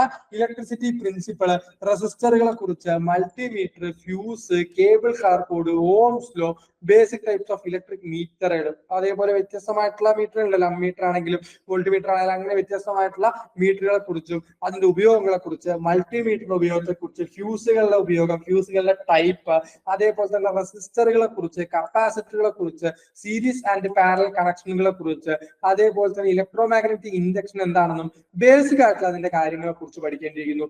ഇൻഡ്യൂസ്ഡ്, സെൽഫ് ഇൻഡ്യൂസ്ഡ് EMF എന്ന് പറഞ്ഞാൽ എന്താണ്? അതിന്റെ ഡെഫിനേഷൻ മാത്രം പഠിച്ചാൽ മതി. സോളിനോയിഡുകളെ കുറിച്ച്, റിലേകളെ കുറിച്ച്, സ്റ്റാറ്ററുകളെ കുറിച്ച്, റോട്ടറുകളെ കുറിച്ച്, ട്രാൻസ്ഫോമറുകളെ കുറിച്ച്, ട്രാൻസിസ്റ്ററുകളെ കുറിച്ച്, logic gate, and gate, or gate, അങ്ങനെയുള്ള ലോജിക് ഗേറ്റുകൾ ഉണ്ടല്ലോ, അത്തരത്തിലുള്ള ലോജിക് ഗേറ്റുകളെ കുറിച്ചൊക്കെയാണ് ഇലക്ട്രിക്കൽ ആൻഡ് ഇലക്ട്രോണിക്സ് എന്ന് പറയുന്ന ഭാഗം നമുക്ക് പഠിക്കേണ്ടത്. അതായത് ബാറ്ററിയെ കുറിച്ചും ലോജിക് ഗേറ്റുകളെ കുറിച്ചും ഫ്യൂസുകളെ കുറിച്ചും ഒക്കെ പഠിക്കുന്ന ഒരു മൊഡ്യൂളാണ് ഇലക്ട്രിക്കൽ ആൻഡ് ഇലക്ട്രോണിക്സ് എന്ന് പറയുന്ന മൊഡ്യൂള്. ശ്രദ്ധിക്കുക, വളരെ ഡെപ്ത് ആയിട്ട് ഇലക്ട്രിസിറ്റി പഠിക്കേണ്ട കാര്യമില്ല, ജസ്റ്റ് ബേസിക് ആയിട്ടുള്ള കാര്യങ്ങൾ മാത്രം. എന്താണ് ഓംസ് ലോ, എന്താണ് കറണ്ട്, എന്താണ് വോൾട്ടേജ്, എന്താണ് ഫ്യൂസ്, എന്താണ് റെസിസ്റ്റർ, എന്താണ് ഡയോഡ്, എന്താണ് ട്രാൻസിസ്റ്റർ, എന്താണ് ഗേറ്റുകൾ, അവയുടെ പ്രത്യേകത, അത്തരത്തിലുള്ള സിമ്പിൾ ആയിട്ടുള്ള കാര്യങ്ങളെ മാത്രമേ പരീക്ഷയ്ക്ക് ചോദിക്കുള്ളൂ. ഒരു കാരണവശാലും ഇലക്ട്രിക്കൽ ആൻഡ് ഇലക്ട്രോണിക്സ് എന്ന് പറയുന്ന മൊഡ്യൂള് ഒഴിവാക്കരുത്. ബുദ്ധിമുട്ടാണ്, ഓട്ടോമൊബൈൽ ഒന്നും അല്ലല്ലോ, എനിക്ക് പഠിക്കാൻ ബുദ്ധിമുട്ടാണെന്ന് കരുതിയിട്ട് ഒഴിവാക്കരുത്. ഉറപ്പായിട്ടും പരീക്ഷയ്ക്ക് ഇലക്ട്രിക്കൽ ആൻഡ് ഇലക്ട്രോണിക്സ് എന്ന് പറയുന്ന ഭാഗത്ത് ക്വസ്റ്റ്യൻസ് ചോദിക്കാൻ സാധ്യത കൂടുതലാണ്. പിന്നീട് അടുത്ത module arc and gas welding ആണ്. ആർക്ക് വെൽഡിങ്ങിനെ കുറിച്ചും ഗ്യാസ് വെൽഡിങ്ങിനെ കുറിച്ചും, അതിൽ പ്രത്യേകമായിട്ട് ഓക്സി അസെറ്റിംഗ് ഗ്യാസ് വെൽഡിങ്ങിനെ കുറിച്ചും അവയുടെ ഉപയോഗിക്കുന്ന മെഷീനുകളെ, ടൂൾസുകളെ കുറിച്ച് സ്ഥിരമായി ചോദിക്കുന്ന ക്വസ്റ്റ്യനാണ്. ഓക്സിജൻ സിലിണ്ടറിലെ ഓക്സിജൻ സ്റ്റോർ ചെയ്തിരിക്കുന്ന കപ്പാസിറ്റി, പ്രഷർ, അതേപോലെ തന്നെ നമ്മളുടെ അസറ്റിലി സിലിണ്ടർ സ്റ്റോർ ചെയ്തിരിക്കുന്ന സിലിണ്ടറിന്റെ കപ്പാസിറ്റി, കളർ, അതിലെ പ്രഷർ റേഞ്ച്, അത്തരത്തിലുള്ള കാര്യങ്ങളൊക്കെ സ്ഥിരമായി ചോദിക്കുന്ന ക്വസ്റ്റ്യൻസ് ആണ്. അപ്പൊ ആർക്ക് ആൻഡ് ഗ്യാസ് വെൽഡിംഗ് ഒരു കാരണവശാലും ഒഴിവാക്കരുത്. സിമ്പിൾ ആയിട്ടുള്ള കാര്യമാണ്, വളരെ കൃത്യമായിട്ട് തന്നെ പഠിക്കുക. പിന്നെ ന്യൂതനമായിട്ടുള്ള ടിഗ്, മിഗ് തുടങ്ങിയ വെൽഡിംഗ് ടെക്നിക്കുകളെ കുറിച്ചും ഹീറ്റ് ട്രീറ്റ്മെന്റിനെ കുറിച്ചും പഠിക്കേണ്ടതുണ്ട്. ശ്രദ്ധിക്കുക, വെൽഡിംഗ് എന്ന് പറയുന്ന മൊഡ്യൂളിൽ തന്നെയാണ് നമുക്ക് ഹീറ്റ് ട്രീറ്റ്മെന്റ് എന്ന് പറയുന്ന ഭാഗവും കാണുവാൻ സാധിക്കുന്നത്. ശ്രദ്ധിക്കേണ്ട കാര്യം എന്താണെന്ന് വെച്ച് കഴിഞ്ഞാൽ, ഹീറ്റ് ട്രീറ്റ്മെന്റ് നമ്മളുടെ മെക്കാനിക്കൽ ആയിട്ടുള്ള പല ബുക്കുകളിലും ഒരുപാട് കാര്യങ്ങൾ പഠിക്കാനുണ്ടാവും. നിങ്ങൾ എന്ത് ചെയ്താൽ മതി? ഹീറ്റ് ട്രീറ്റ്മെന്റ് എന്ന് പറയുന്ന ഭാഗം ജസ്റ്റ് ITI ബുക്കിൽ എന്താണോ പറയുന്നത് അത്തരത്തിലുള്ള കാര്യങ്ങൾ മാത്രം പഠിച്ചു പോവുക. ആ ഭാഗത്ത് ക്വസ്റ്റ്യൻസ് നമുക്ക് പ്രതീക്ഷിക്കാവുന്നതാണ്. പിന്നെ ഹൈഡ്രോളിക്സ് ആൻഡ് ന്യൂമാറ്റിക്സ് എന്ന് പറയുന്ന ഭാഗം, ഈ ഒരു ഭാഗം ശ്രദ്ധിക്കേണ്ടത് hydraulics and pneumatics mechanic diesel ട്രേഡിൽ വളരെ ഇമ്പോർട്ടന്റ് ആയിട്ട് കിടക്കുന്ന ഒരു ഭാഗമാണ് ഹൈഡ്രോളിക്സ് ആൻഡ് ന്യൂമാറ്റിക്സ്. ഇപ്പൊ നമുക്ക് പല മെഷീനുകളിലും ഒരുപാട് ഹൈഡ്രോളിക്സ് ആയിട്ടുള്ള വസ്തുക്കൾ കാണുവാൻ സാധിക്കും. ഇപ്പൊ അല്ലെങ്കിൽ നമ്മുടെ വർക്ക്ഷോപ്പിൽ തന്നെ ഹൈഡ്രോളിക് ലിഫ്റ്റുകളും ഹൈഡ്രോളിക് ജാക്കുകളും ഒക്കെ കാണുവാൻ സാധിക്കും. അപ്പൊ അതിന്റെ മെയിൻ്റനൻസും നമ്മൾ ITI പഠിക്കുന്ന കുട്ടികൾ പഠിക്കണം എന്നുള്ളത് കൊണ്ടാണ് അവിടെ ഹൈഡ്രോളിക്സ് ആൻഡ് ന്യൂമാറ്റിക്സ് എന്ന് പറയുന്ന ഒരു ഭാഗവും ITI സിലബസിൽ കാണുവാൻ സാധിക്കുന്നത്. സിമ്പിൾ കാര്യമാണ് എങ്ങനെയാണ് ഹൈഡ്രോളിക് ആൻഡ് ന്യൂമാറ്റിക്സ് എന്ന് പറയുന്ന സിസ്റ്റംസ് വർക്ക് ചെയ്യുന്നത്. പിന്നെ അതിനുവേണ്ടി ഉപയോഗിക്കുന്ന Pascal's law, hydraulic systems, hydraulic ആക്ച്വേറ്റേഴ്സും വാൽവും. ഏറ്റവും കൂടുതൽ ക്വസ്റ്റ്യൻ ചോദിച്ചിട്ടുള്ളത് ഹൈഡ്രോളിക്സുമായി ബന്ധപ്പെട്ട ഏറ്റവും കൂടുതൽ ക്വസ്റ്റ്യൻസ് ചോദിച്ചിട്ടുള്ളത് ഹൈഡ്രോളിക് ആക്ച്വേറ്റേഴ്സുകളെ കുറിച്ചും വാൽവുകളെ കുറിച്ചും പഠിക്കുന്നതിന് വേണ്ടിയാണ്. നമ്മുടെ ഈ ഹൈ പ്രഷറുള്ള ഫ്ലൂയിഡ് ഉപയോഗിച്ച് വർക്ക് ചെയ്യുന്ന സംവിധാനങ്ങളെയാണ് ഹൈഡ്രോളിക്സ് ആൻഡ് ന്യൂമാറ്റിക്സ് എന്ന് പറയുന്ന ഒരു ഗണത്തിൽ നമ്മൾ പെടുത്താറുള്ളത്. അപ്പൊ ആ ഫ്ലൂയിഡിനെ കൃത്യമായിട്ട് കൺട്രോൾ ചെയ്യാൻ, അല്ലെങ്കിൽ ആ ഫ്ലൂയിഡിനെ കൃത്യമായിട്ട് ഡയറക്ട് ചെയ്യാൻ വേണ്ടി ഉപയോഗിക്കുന്ന ഡയറക്ഷണൽ കൺട്രോൾ വാൽവുകളും ഈ വരുന്ന ഹൈഡ്രോളിക് ഫോഴ്സിന്റെ ആ ഹൈഡ്രോളിക് ഫോഴ്സ് ഒരു മെക്കാനിക്കൽ ഫോഴ്സ് ആയിട്ട് മാറ്റുവാൻ വേണ്ടി ഉപയോഗിക്കുന്ന ആക്ച്വേറ്ററുകളെ കുറിച്ചും ഒക്കെ നമുക്ക് വളരെ കൃത്യമായിട്ട് തന്നെ പഠിക്കേണ്ടതുണ്ട്. പിന്നെ ഇതിന്റെ തുടക്കത്തിൽ ഒരു NDT, നോൺ ഡിസ്ട്രക്റ്റീവ് ടെസ്റ്റിങ്ങിനെ കുറിച്ചും പഠിക്കേണ്ടതുണ്ട്. ബേസിക് ആയിട്ടുള്ള കാര്യങ്ങൾ നമ്മൾ മെക്കാനിക്കൽ ബുക്കുകളിൽ വായിച്ചു നോക്കിയാൽ ഒരുപാട് തരത്തിലുള്ള NDT ടെസ്റ്റുകളെ കുറിച്ചും ഒരുപാട് തരത്തിലുള്ള ഡീറ്റെയിൽ ആയിട്ടുള്ള കാര്യങ്ങളും ഒക്കെ നമുക്ക് സിലബസിൽ കാണുവാൻ സാധിക്കും. എന്നാൽ നമ്മളുടെ ITI സിലബസ് പ്രകാരം ഹീറ്റ് ട്രീറ്റ്മെന്റ് ആയിക്കോട്ടെ, നമ്മളുടെ ഒരു NDT ആയിക്കോട്ടെ, ബേസിക് ആയിട്ടുള്ള കാര്യങ്ങൾ മാത്രമേ പഠിക്കേണ്ടതുള്ളൂ. പിന്നെ സർവീസ് എക്യുപ്മെന്റ്സ്, അവിടെ ഞാൻ പറഞ്ഞു ജാക്കുകളെ കുറിച്ചും സ്റ്റാൻഡുകളെ കുറിച്ചും ഒക്കെയാണ് സർവീസ് എക്യുപ്മെന്റ്സിൽ പഠിക്കേണ്ടത്. പിന്നെ ക്ലാസിഫിക്കേഷൻ ഓഫ് വെഹിക്കിൾ, വ്യത്യസ്തമായിട്ടുള്ള വാഹനങ്ങളെ കുറിച്ച്, നമ്മുടെ റോഡ് ട്രാൻസ്പോർട്ടും ഹൈവേസുമായി ബന്ധപ്പെട്ട കാര്യങ്ങൾ, റെസന്റ് ട്രെൻഡ്സ് ആൻഡ് ഡെവലപ്മെന്റ്, പുതിയ ടെക്നോളജികൾ, വാഹനങ്ങളിലൊക്കെ ഉപയോഗിക്കുന്ന പുതിയ ടെക്നോളജികളെ കുറിച്ചും ഒക്കെ ITI സിലബസിൽ പറയുന്ന ഒരു കാര്യമുണ്ട്. നിങ്ങൾക്ക് ആ ബുക്ക് വായിച്ചു നോക്കിയാൽ കാണുവാൻ സാധിക്കും. സ്പെസിഫിക്കേഷൻ ആൻഡ് സർവീസ് എക്യുപ്മെന്റ്സ് എന്ന് പറയുന്ന ഭാഗത്ത് ITI സിലബസിൽ പറയുന്ന ചില കാര്യങ്ങളുണ്ട്, ജാക്കുകളെ കുറിച്ചും സ്റ്റാൻഡുകളെ കുറിച്ചും. പിന്നീട് നമ്മളുടെ റോഡ് ട്രാൻസ്പോർട്ടിനെ കുറിച്ചും വാഹനങ്ങളുടെ ക്ലാസിഫിക്കേഷനെ കുറിച്ചും റീസെന്റ് ട്രെൻഡ്സ്, ഇപ്പൊ ARAI എന്നൊക്കെ പറയുന്ന ഏജൻസികളുണ്ട്, automobile research association of India എന്ന് പറയുന്ന ഏജൻസികളുണ്ട്. അവയെ കുറിച്ചും ഒക്കെ നമുക്കൊന്ന് വളരെ ഡീറ്റെയിൽ ആയിട്ട് പോകുന്നില്ലെങ്കിൽ പോലും ITI ബുക്കിൽ പറയുന്ന അത്രയും കാര്യം നമ്മൾ കൃത്യമായിട്ട് തന്നെ പഠിക്കേണ്ടതുണ്ട്. ക്ലിയർ ആണെന്ന് പ്രതീക്ഷിക്കുന്നു. അപ്പൊ ഇത്രയും ആയാൽ എന്തായി? ഇത്രയുമായി കഴിഞ്ഞാൽ നമ്മളുടെ ആദ്യ ഘട്ടം അഥവാ ഫസ്റ്റ് ഇയർ എന്ന് പറയുന്ന ഭാഗമായി. ഇവിടെ നിന്ന് നമുക്ക് മാർക്ക് നല്ല രീതിയിൽ സ്കോർ ചെയ്യാൻ സാധിക്കണം. എനിക്ക് ഉറപ്പാണ് ഇനി അങ്ങോട്ടുള്ള മൊഡ്യൂള് എല്ലാവർക്കും വളരെ സിമ്പിൾ ആയിരിക്കും. എഞ്ചിന്റെ working, internal and external combustion engine എന്താണ്, അതേപോലെ നമ്മളുടെ ഡീസൽ എഞ്ചിന്റെ ഫംഗ്ഷൻ, പെട്രോൾ എഞ്ചിന്റെ ഫംഗ്ഷൻ, അതേപോലെ നമ്മുടെ എഞ്ചിൻ ടെർമിനോളജി, ഈ നമ്മളുടെ എഞ്ചിനുമായി ബന്ധപ്പെട്ട കുറെ പദങ്ങളുണ്ടല്ലോ, അതുമായി ബന്ധപ്പെട്ട കാര്യങ്ങൾ. പിന്നെ ഇവിടെ ഈ ഡീസൽ എഞ്ചിൻ ഓവർവ്യൂ എന്ന് പറയുന്ന ഭാഗത്ത് തന്നെയാണ് ITI സിലബസിലെ ഡാഷ്ബോർഡ് മീറ്റേഴ്സ് ആൻഡ് ഗേജസ് എന്ന് പറയുന്ന ഒരു ഭാഗം കിടക്കുന്നത്. ഡാഷ്ബോർഡിലുള്ള മീറ്ററുകളെ കുറിച്ചും ഗേജുകളെ കുറിച്ചും ഓരോന്നിന്റെയും ഉപയോഗം, ഓരോ തരം വാർണിംഗ് സിമ്പിളുകളുണ്ട്. ചിലപ്പോൾ ആ ചിത്രം തന്നിട്ട് ഇതെന്താണ് അർത്ഥമാക്കുന്നത് എന്നുള്ള രീതിയിലുള്ള ക്വസ്റ്റ്യൻസ് പോലും നമുക്ക് പ്രതീക്ഷിക്കാം. അപ്പൊ എഞ്ചിന്റെ working, 2 stroke engine, 4 stroke engine, petrol engine, diesel engine, internal combustion engine, external combustion engine, അതിന്റെ വർക്കിംഗ്, പിന്നീട് അതുമായി ബന്ധപ്പെട്ട ടെക്നിക്കൽ ടേംസ്, ഇപ്പോ stroke, compression ratio, indicator horse power, brake horse power, അങ്ങനെയുള്ള കാര്യങ്ങളുണ്ടല്ലോ, അത് വളരെ കൃത്യമായിട്ട് തന്നെ പഠിക്കേണ്ടിയിരിക്കുന്നു. പിന്നെ ITI സിലബസിൽ മാത്രം കാണാൻ പറ്റുന്ന ഒരു കാര്യമാണ് starting and stopping of diesel engine. Diesel എഞ്ചിനുകൾ എങ്ങനെ സ്റ്റാർട്ട് ചെയ്യാം, എങ്ങനെയൊക്കെ സ്റ്റോപ്പ് ചെയ്യാം. സ്റ്റാർട്ടിംഗ് മോട്ടർ ഉപയോഗിച്ച് വേണമെങ്കിൽ സ്റ്റാർട്ട് ചെയ്യാം, കൈകൊണ്ട് കറക്കി സ്റ്റാർട്ട് ചെയ്യാം, അല്ലെ? ഇതൊക്കെ എല്ലാവർക്കും അറിയുന്നതാണ്. എന്നാൽ മറ്റ് 3-4 രീതിയിലുള്ള സ്റ്റാർട്ടിംഗ് മെത്തേഡുകളുമുണ്ട്. അവ എങ്ങനെയാണ് വർക്ക് ചെയ്യുന്നത്, അത് എവിടെയാണ് ഉപയോഗിക്കുന്നത്, അത്തരത്തിലുള്ള കാര്യങ്ങൾ നമുക്ക് പഠിക്കേണ്ടതുണ്ട്. പിന്നെ അടുത്തൊരു മൊഡ്യൂൾ ഡീസൽ എഞ്ചിൻ കോമ്പോണൻസ് എന്ന് പറയുന്ന ഒരു മൊഡ്യൂളാണ്. ഞാൻ അതിലെ സിലബസ് ഡീറ്റെയിൽ ആയിട്ട് പറയുന്നില്ല. ഇപ്പൊ ഈ സ്ക്രീനിൽ കാണുന്നുണ്ട്, അത് മൊത്തം പഠിക്കണം. സ്ക്രീനിൽ കാണുന്ന ഓരോ കാര്യങ്ങളും, അതിന്റെ സ്പെസിഫിക്കേഷനും അതിന്റെ മെറ്റീരിയലും അതിലുണ്ടാവാൻ പോകുന്ന കംപ്ലൈന്റുകൾ. അപ്പൊ ലൈനർ ആണെങ്കിൽ ലൈനറിൽ ഉണ്ടാവുന്ന കംപ്ലൈന്റ്, പിസ്റ്റൺ ആണെങ്കിൽ പിസ്റ്റണിൽ ഉണ്ടാവുന്ന കംപ്ലൈന്റ്, സിലിണ്ടർ ഹെഡ് ആണെങ്കിൽ സിലിണ്ടർ ഹെഡിൽ ഉണ്ടാവുന്ന കംപ്ലൈന്റ്, ഗ്യാസ്കറ്റ് ആണെങ്കിൽ ഗ്യാസ്കറ്റിൽ ഉണ്ടാവുന്ന കംപ്ലൈന്റ്, ബെയറിംഗ് ആണെങ്കിൽ ബെയറിംഗിൽ ഉണ്ടാവുന്ന കംപ്ലൈന്റ്, അങ്ങനെയുള്ള ഡീസൽ എഞ്ചിൻ ഓരോ ഭാഗങ്ങളെ കുറിച്ചും നമ്മൾ എന്ത് ചെയ്യേണ്ടതുണ്ട്, വളരെ കൃത്യമായിട്ട് തന്നെ പഠിക്കേണ്ടത്. ക്യാം ഷാഫ്റ്റും ക്രാങ്ക് ഷാഫ്റ്റും വാൽവുകളും വാൽവ് ലാപ്പിങ്ങും വാൽവ് ടൈമിംഗ് ഡയഗ്രാം തുടങ്ങിയ സകല കാര്യങ്ങളും ITI ലെവലിൽ നിന്നുകൊണ്ട് നിങ്ങൾ പഠിക്കേണ്ടതുണ്ട്. പക്ഷേ ഡീസൽ എഞ്ചിൻ കോമ്പോണൻസിൽ നിങ്ങൾ എന്തുകൂടി റെഫർ ചെയ്യണം, കൃപാൽ സിംഗ് പോലെയുള്ള ബുക്കുകൾ കൂടി ഒന്ന് റെഫർ ചെയ്യുന്നത് നല്ലതാണ്. ഇപ്പൊ പുതിയ ഒരു PSC ട്രെൻഡ് വെച്ചിട്ട് ITI സിലബസ് ആണ് പറയുന്നത് എങ്കിൽ പോലും അവിടെ എന്ത് ചെയ്യുന്നുണ്ട്, കൃപാൽ സിംഗിന്റെ ക്വസ്റ്റ്യൻസ്, കൃപാൽ സിംഗിന്റെ ബുക്കുകളിൽ നിന്നുള്ള ക്വസ്റ്റ്യൻസും ചോദിച്ച് കാണാറുണ്ട്. അതുകൊണ്ട് നിങ്ങൾ ITI ബുക്കിലെ കൂടെ തന്നെ എന്ത് ചെയ്യണം, ഡീസൽ എഞ്ചിന്റെ ഭാഗം വരുമ്പോൾ, എഞ്ചിൻ കോമ്പോണൻസിന്റെ ഭാഗമൊക്കെ വരുമ്പോൾ അവിടെ കൂടി നിങ്ങൾ നമ്മുടെ കൃപാൽ സിംഗ് പോലെയുള്ള ബുക്കുകൾ കൂടി നിങ്ങൾ റെഫർ ചെയ്യുന്നത് നല്ലതാണ്. മറ്റൊരു ഭാഗം അല്ലെങ്കിൽ അടുത്തൊരു മൊഡ്യൂൾ എന്ന് പറഞ്ഞാൽ എല്ലാവർക്കും അറിയുന്ന module cooling and lubricant system എന്നാണ്. ഒന്നുമില്ല, കൂളിംഗ്, എയർ കൂളിംഗും വാട്ടർ കൂളിംഗും അതിന്റെ ടൈപ്പ്, നമ്മളുടെ ലൂബ്രിക്കന്റിനെ കുറിച്ചും ലൂബ്രിക്കന്റിന്റെ പ്രോപ്പർട്ടിയെ കുറിച്ചും ലൂബ്രിക്കൻസ് വ്യത്യസ്തമായിട്ടുള്ള ലൂബ്രിക്കന്റ് സിസ്റ്റത്തെ കുറിച്ചും നമ്മൾ പഠിക്കേണ്ടതുണ്ട്. അവിടെ ശ്രദ്ധിക്കേണ്ട ഒരു കാര്യം, ഏറ്റവും അടുത്ത് നടന്ന ഒരു ITI ബേസ്ഡ് ആയിട്ടുള്ള പരീക്ഷയിൽ ചോദിച്ച ക്വസ്റ്റ്യൻ ആണ്, ഏറ്റവും അടുത്ത് നടന്ന ഒരു ITI ബേസ്ഡ് ആയിട്ടുള്ള പരീക്ഷയിൽ ചോദിച്ച ക്വസ്റ്റ്യൻ ആണ് നമ്മളുടെ ലൂബ്രിക്കന്റിൽ ആഡ് ചെയ്യുന്ന അഡിറ്റീവ്സിനെ കുറിച്ച്, ലൂബ്രിക്കന്റിൽ ആഡ് ചെയ്യുന്ന അഡിറ്റീവ്സിനെ കുറിച്ചുള്ള ക്വസ്റ്റ്യൻസ് ചോദിച്ചിട്ടുണ്ടായിരുന്നു. ലൂബ്രിക്കന്റിൽ ആഡ് ചെയ്യുന്ന അഡിറ്റീവ്സിനെ കുറിച്ച് നമുക്ക് പരീക്ഷയിൽ ക്വസ്റ്റ്യൻ ചോദിച്ചിട്ടുണ്ടായിരുന്നു. അപ്പൊ ശ്രദ്ധിക്കേണ്ട കാര്യം, ഈ അഡിറ്റീവ്സ് ഒന്നും നമ്മുടെ ITI സിലബസിൽ അങ്ങനെ പഠിക്കാനുള്ള, പക്ഷെ കൃപാൽ സിംഗ് പോലെയുള്ള ബുക്കുകളിൽ ലൂബ്രിക്കന്റിൽ ഉപയോഗിക്കുന്ന അഡിറ്റീവ്സിനെ കുറിച്ചും ലൂബ്രിക്കന്റുകളെ കുറിച്ചും ഒക്കെ വളരെ കൃത്യമായിട്ട് പഠിക്കേണ്ട. അപ്പോൾ നിങ്ങൾ ആദ്യം ITI സിലബസ് പൂർണ്ണമായിട്ടും കവർ ചെയ്യുക, എന്നതിന് ശേഷം നിങ്ങൾ കൃപാൽ സിംഗിന്റെ ബുക്ക് കൂടി നിങ്ങൾക്ക് ഈ കൂളിംഗ്, ലൂബ്രിക്കേഷനിലും എഞ്ചിൻ കോമ്പോണൻസിലും ഒക്കെ സഹായമായിട്ട് എടുക്കാവുന്നതാണ്.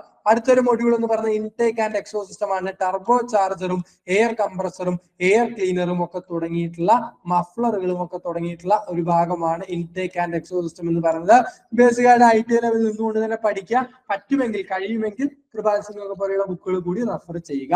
അടുത്തൊരു ഭാഗം എന്ന് പറഞ്ഞാൽ ഡീസൽ ഫ്യൂവൽ സിസ്റ്റത്തെ കുറിച്ചാണ്. എല്ലാവർക്കും അറിയുന്ന പോലെ തന്നെ ഇവിടെ ആദ്യം ഫ്യൂവലിനെ കുറിച്ച് പഠിക്കണം. സിലബസിൽ ഫ്യൂവലിനെ കുറിച്ച് പറയുന്നില്ലെങ്കിൽ പോലും, ITI സിലബസിൽ ഫ്യൂവലിനെ കുറിച്ച് പറയുന്നില്ലെങ്കിൽ പോലും നിങ്ങൾ ആദ്യം എന്ത് ചെയ്യണം, ഡീസൽ ഫ്യൂവലിനെ കുറിച്ചും ഒക്ടേൻ നമ്പർ, സീറ്റേൻ നമ്പർ, അത്തരത്തിലുള്ള ബേസിക് ആയിട്ടുള്ള കാര്യങ്ങൾ പഠിച്ചതിന് ശേഷം വേണം ഡീസൽ ഫ്യൂവൽ സിസ്റ്റം സ്റ്റാർട്ട് ചെയ്യുന്നതിന് വേണ്ടിയിട്ട്. ഡീസൽ ടാങ്കിൽ തുടങ്ങി, ഫീഡ് പമ്പിൽ തുടങ്ങി, ഫ്യൂൽ ഇഞ്ചക്ഷൻ പമ്പിൽ തുടങ്ങി, ഇഞ്ചക്ടറിൽ തുടങ്ങി, അങ്ങനെയുള്ള വ്യത്യസ്തങ്ങളായിട്ടുള്ള ഡീസൽ ഫ്യൂവൽ സിസ്റ്റത്തിലെ ഓരോ ഭാഗങ്ങളെ കുറിച്ച് നമ്മൾ പഠിക്കണം. പിന്നീട് നമ്മളുടെ പുതിയ തലമുറ diesel fuel system CRDA, EDC, ECM, അതേപോലെ HEUI എന്നൊക്കെ തുടങ്ങിയ പുതിയ തലമുറ ടെക്നോളജികളെ കുറിച്ച് ഡീസൽ ഫ്യൂൽ സിസ്റ്റത്തിൽ നമ്മൾ പഠിക്കേണ്ടതുണ്ട്. അടുത്തൊരു module marine and stationary engines എന്ന് പറയുന്ന ഒരു മൊഡ്യൂളാണ്.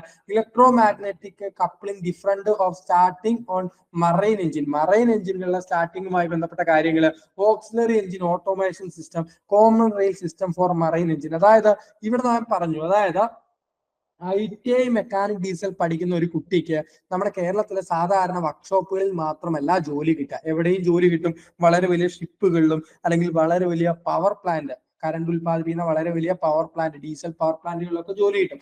അപ്പൊ അവിടെ മറൈൻ എഞ്ചിൻസ് ഉണ്ടാവും. ഇപ്പൊ നമ്മുടെ ഷിപ്പിൽ ജോലി ചെയ്യുന്ന ആളാണെങ്കിൽ അവിടെ മറൈൻ എഞ്ചിൻസ് ഉണ്ടാവും. ഇപ്പൊ നമ്മുടെ പവർ പ്ലാന്റുകളിൽ ജോലിക്ക് പോകുന്ന ഒരു വിദ്യാർത്ഥിയാണെങ്കിൽ അവിടെ വളരെ വലിയ സ്റ്റേഷനറി എഞ്ചിൻസും നമുക്ക് കാണുവാൻ സാധിക്കും. അപ്പൊ അത്തരത്തിലുള്ള സ്റ്റേഷനറി എഞ്ചിനുകളെ കുറിച്ചും മറൈൻ എഞ്ചിനുകളെ കുറിച്ചും ഒക്കെ നമുക്ക് വളരെ കൃത്യമായിട്ട് അതിന്റെ വർക്കിങ്ങും അതിന്റെ ടൈപ്പും ഒക്കെ നമുക്ക് പഠിക്കേണ്ടതുണ്ട്. മറ്റുള്ള ബുക്കുകളിലേക്ക് പോകേണ്ടതില്ല, ജസ്റ്റ് ITI ബുക്ക് തന്നെ പഠിച്ചാൽ മതിയായിരിക്കും. എമിഷൻ കൺട്രോൾ സിസ്റ്റം നമുക്ക് എല്ലാവർക്കും അറിയുന്ന പോലെ തന്നെ എന്താണ്, നമ്മളുടെ മലിനീകരണവും പൊല്യൂട്ടൻസ്, മലിനീകരണം ഉണ്ടാക്കുന്ന വസ്തുക്കൾ എങ്ങനെ നിയന്ത്രിക്കാം, അതേപോലെ തന്നെ അതിൽ ഓരോ technology, exhaust gas recirculation, diesel particulate filter, DPF എന്നറിയപ്പെടുന്ന സിസ്റ്റം, സെലക്ടീവ് കാറ്റാലിറ്റിക് റിഡക്ഷൻ, നൈട്രസ് ഓക്സൈഡിന്റെ മലിനീകരണം കുറയ്ക്കുന്നതിന് വേണ്ടി ഉപയോഗിക്കുന്ന സെലക്ടീവ് കാറ്റാലിറ്റിക് റിഡക്ഷനെ കുറിച്ച്, EGR-ഉം SCR തമ്മിലുള്ള വ്യത്യാസം, ക്രാങ്കേസ് എമിഷൻ കൺട്രോളിനെ കുറിച്ച്, പൊല്യൂട്ടൻസ് എവിടെ നിന്നൊക്കെ വരുന്നുണ്ട്, അത്തരത്തിലുള്ള കാര്യങ്ങൾ, കമ്പസ്റ്റൻ ചേംബറിന്റെ ഡിസൈനും കമ്പസ്റ്റൻ പ്രോസസ്സും. അപ്പൊ അത് നമുക്ക് എന്ത് ചെയ്യാം, വേണമെങ്കിൽ ITI സിലബസ് പഠിക്കുന്നതിനോടൊപ്പം തന്നെ നമ്മളുടെ കൃപാൽ സിംഗ് പോലുള്ള ബുക്കുകൾ കൂടി റെഫർ ചെയ്യാവുന്നതാണ്. അപ്പൊ കമ്പസ്റ്റൻ ചേംബർ ഡിസൈനും കമ്പസ്റ്റൻ പ്രോസസ്സുകളെ കുറിച്ചും വളരെ കൃത്യമായിട്ട് പഠിച്ചു വെക്കുക. അടുത്തൊരു module charging and starting system ആണ്. ബാറ്ററി നമ്മൾ ഓൾറെഡി അവിടെ പഠിച്ചു കഴിഞ്ഞു. ബേസിക് ഇലക്ട്രിസിറ്റി എന്ന് പറയുന്ന ഒരു ഭാഗത്ത് ലെഡ് ആസിഡ് ബാറ്ററിയെ കുറിച്ചും അതിലെ ചാർജിങ്ങും ഡിസ്ചാർജിങ്ങും പോസിറ്റീവ് പ്ലേറ്റിലും നെഗറ്റീവ് പ്ലേറ്റിലും എന്താണ് ഉണ്ടാവുക, അത്തരത്തിലുള്ള കാര്യങ്ങൾ നമ്മൾ ഓൾറെഡി പഠിച്ചു കഴിഞ്ഞു. എന്നാൽ ഇവിടെ ചാർജിങ് ആൻഡ് സ്റ്റാർട്ടിംഗ് സിസ്റ്റം എന്നാണ് പറയുന്നത്. ആൾട്ടർനേറ്ററുകളെ കുറിച്ച്, ഡൈനാമോകളെ കുറിച്ച്, അതിലെ വ്യത്യാസങ്ങള്, അതേപോലെ തന്നെ സ്റ്റാർട്ടിംഗ് മോട്ടർ, അതിലെ ഡ്രൈവ് മെക്കാനിസം, അതിന്റെ സ്റ്റേറ്റർ കോയിലും റോട്ടർ കോയിലും അത്തരത്തിലുള്ള പ്രത്യേകതകള്, അതെല്ലാം ഡീറ്റെയിൽ ആയിട്ട് തന്നെ പഠിക്കേണ്ടത്. സ്ഥിരമായി വീണ്ടും പറയുന്നു, സ്ഥിരമായ ഒരു 3-4 questions charging charging and starting system എന്ന് പറയുന്ന ഭാഗത്ത് നിന്ന് ചോദിക്കാറുണ്ട്. അപ്പൊ അതിന്റെ ഇമ്പോർട്ടൻസ് മനസ്സിലാക്കി തന്നെ അത് പഠിക്കണം. അടുത്തൊരു മൊഡ്യൂൾ ട്രബിൾ ഷൂട്ടിംഗ് എന്ന് പറയുന്ന മൊഡ്യൂളാണ്. ലാസ്റ്റ് മൊഡ്യൂളാണ് ട്രബിൾ ഷൂട്ടിംഗ്. ട്രബിൾ ഷൂട്ടിംഗ് ഒരൊറ്റ മൊഡ്യൂൾ ആയിട്ട് മാത്രം നിങ്ങൾ പഠിക്കേണ്ടതില്ല. ഏതൊരു കാര്യം പഠിക്കുമ്പോഴും അതുമായി ബന്ധപ്പെട്ട കംപ്ലൈൻസ്, അതായത് ഓട്ടോമൊബൈലിലെ ഏതൊരു കാര്യം പഠിക്കുമ്പോഴും അതുമായി ബന്ധപ്പെട്ട കംപ്ലൈൻസും അങ്ങോട്ട് പഠിച്ചു പോവാം. ഇപ്പൊ കൂളിംഗ് സിസ്റ്റം ആണെങ്കിൽ കൂളിംഗ് സിസ്റ്റവുമായി ബന്ധപ്പെട്ട കംപ്ലൈൻസ്, ഫ്യൂൽ സിസ്റ്റം ആണെങ്കിൽ ഫ്യൂൽ സിസ്റ്റവുമായി ബന്ധപ്പെട്ട കംപ്ലൈൻസ്, എഞ്ചിൻ കോമ്പോണൻസ് ആണെങ്കിൽ എഞ്ചിൻ കോമ്പോണൻസുമായി ബന്ധപ്പെട്ട കംപ്ലൈൻസ്. അപ്പൊ ഓരോ കംപ്ലൈന്റുകളും അതെങ്ങനെയാണ് റെക്ടിഫൈ ചെയ്യുക എന്നുള്ള കാര്യങ്ങളും ഒക്കെയാണ് ട്രബിൾ ഷൂട്ടിംഗ് എന്ന് പറയുന്ന ഭാഗത്ത് നമുക്ക് പഠിക്കാനുള്ളത്. അപ്പൊ ശ്രദ്ധിക്കുക, ട്രബിൾ ഷൂട്ടിംഗ് എന്ന് പറഞ്ഞാൽ ITI സിലബസിൽ വളരെ ഇമ്പോർട്ടന്റ് ആയിട്ടുള്ള ഒരു കാര്യം തന്നെയാണ്. കാര്യം കുറച്ചൊരു പ്രാക്ടിക്കൽ ഓറിയന്റഡ് ആയിട്ടുള്ള സിലബസ് ആണ് ITI സിലബസ്, ഞാൻ എപ്പോഴും പറയുന്നുണ്ട്. അപ്പോൾ കുറച്ചൊരു പ്രാക്ടിക്കൽ ഓറിയന്റഡ് ആയിട്ടുള്ള സിലബസ് ആയതുകൊണ്ട് തന്നെ ട്രബിൾ ഷൂട്ടിംഗും വളരെ വളരെ ഇമ്പോർട്ടന്റ് ആണ്. ആ ഭാഗത്ത് ക്വസ്റ്റ്യൻസ് വരാനുള്ള സാധ്യതയുണ്ട്. അപ്പൊ ഇത്രയുമാണ് 16 മൊഡ്യൂളുകൾ. അപ്പൊ ആദ്യത്തെ മൊഡ്യൂളുകൾ നമ്മള് ബേസിക് ടൂൾസുകളും അതേപോലെ സേഫ്റ്റിയും fastening and fitting, nut bolt washer തുടങ്ങിയ ഭാഗങ്ങള്, ഡ്രില്ലിങ് ഗ്രൈൻഡിങ് തുടങ്ങിയ കാര്യങ്ങള്, ഇലക്ട്രിസിറ്റിയുമായി ബന്ധപ്പെട്ട കാര്യങ്ങള്, ഗ്യാസ് വെൽഡിംഗ് മാർക്ക് വെൽഡിങ്ങുമായി ബന്ധപ്പെട്ട കാര്യങ്ങൾ, ഹൈഡ്രോളിക്സ് ആൻഡ് ന്യൂമാറ്റിക്സും സർവീസ് എക്യുപ്മെന്റ്സും ഒക്കെയാണ് നോക്കിയത് എന്നുണ്ടെങ്കിൽ പിന്നീട് നമ്മൾ ഡീസൽ എഞ്ചിൻ കോമ്പോണൻസും ഡീസൽ എഞ്ചിന്റെ വർക്കിങ്ങും cooling lubrication, intakes exhaust, fuel system, marine engines, emission control അഥവാ മലിനീകരണം നിയന്ത്രിക്കുന്നതിന് വേണ്ടി ഉപയോഗിക്കുന്ന systems, charging and starting systems, trouble shooting തുടങ്ങിയ കാര്യങ്ങളൊക്കെയാണ് നമുക്ക് പഠിക്കാനുള്ളത്.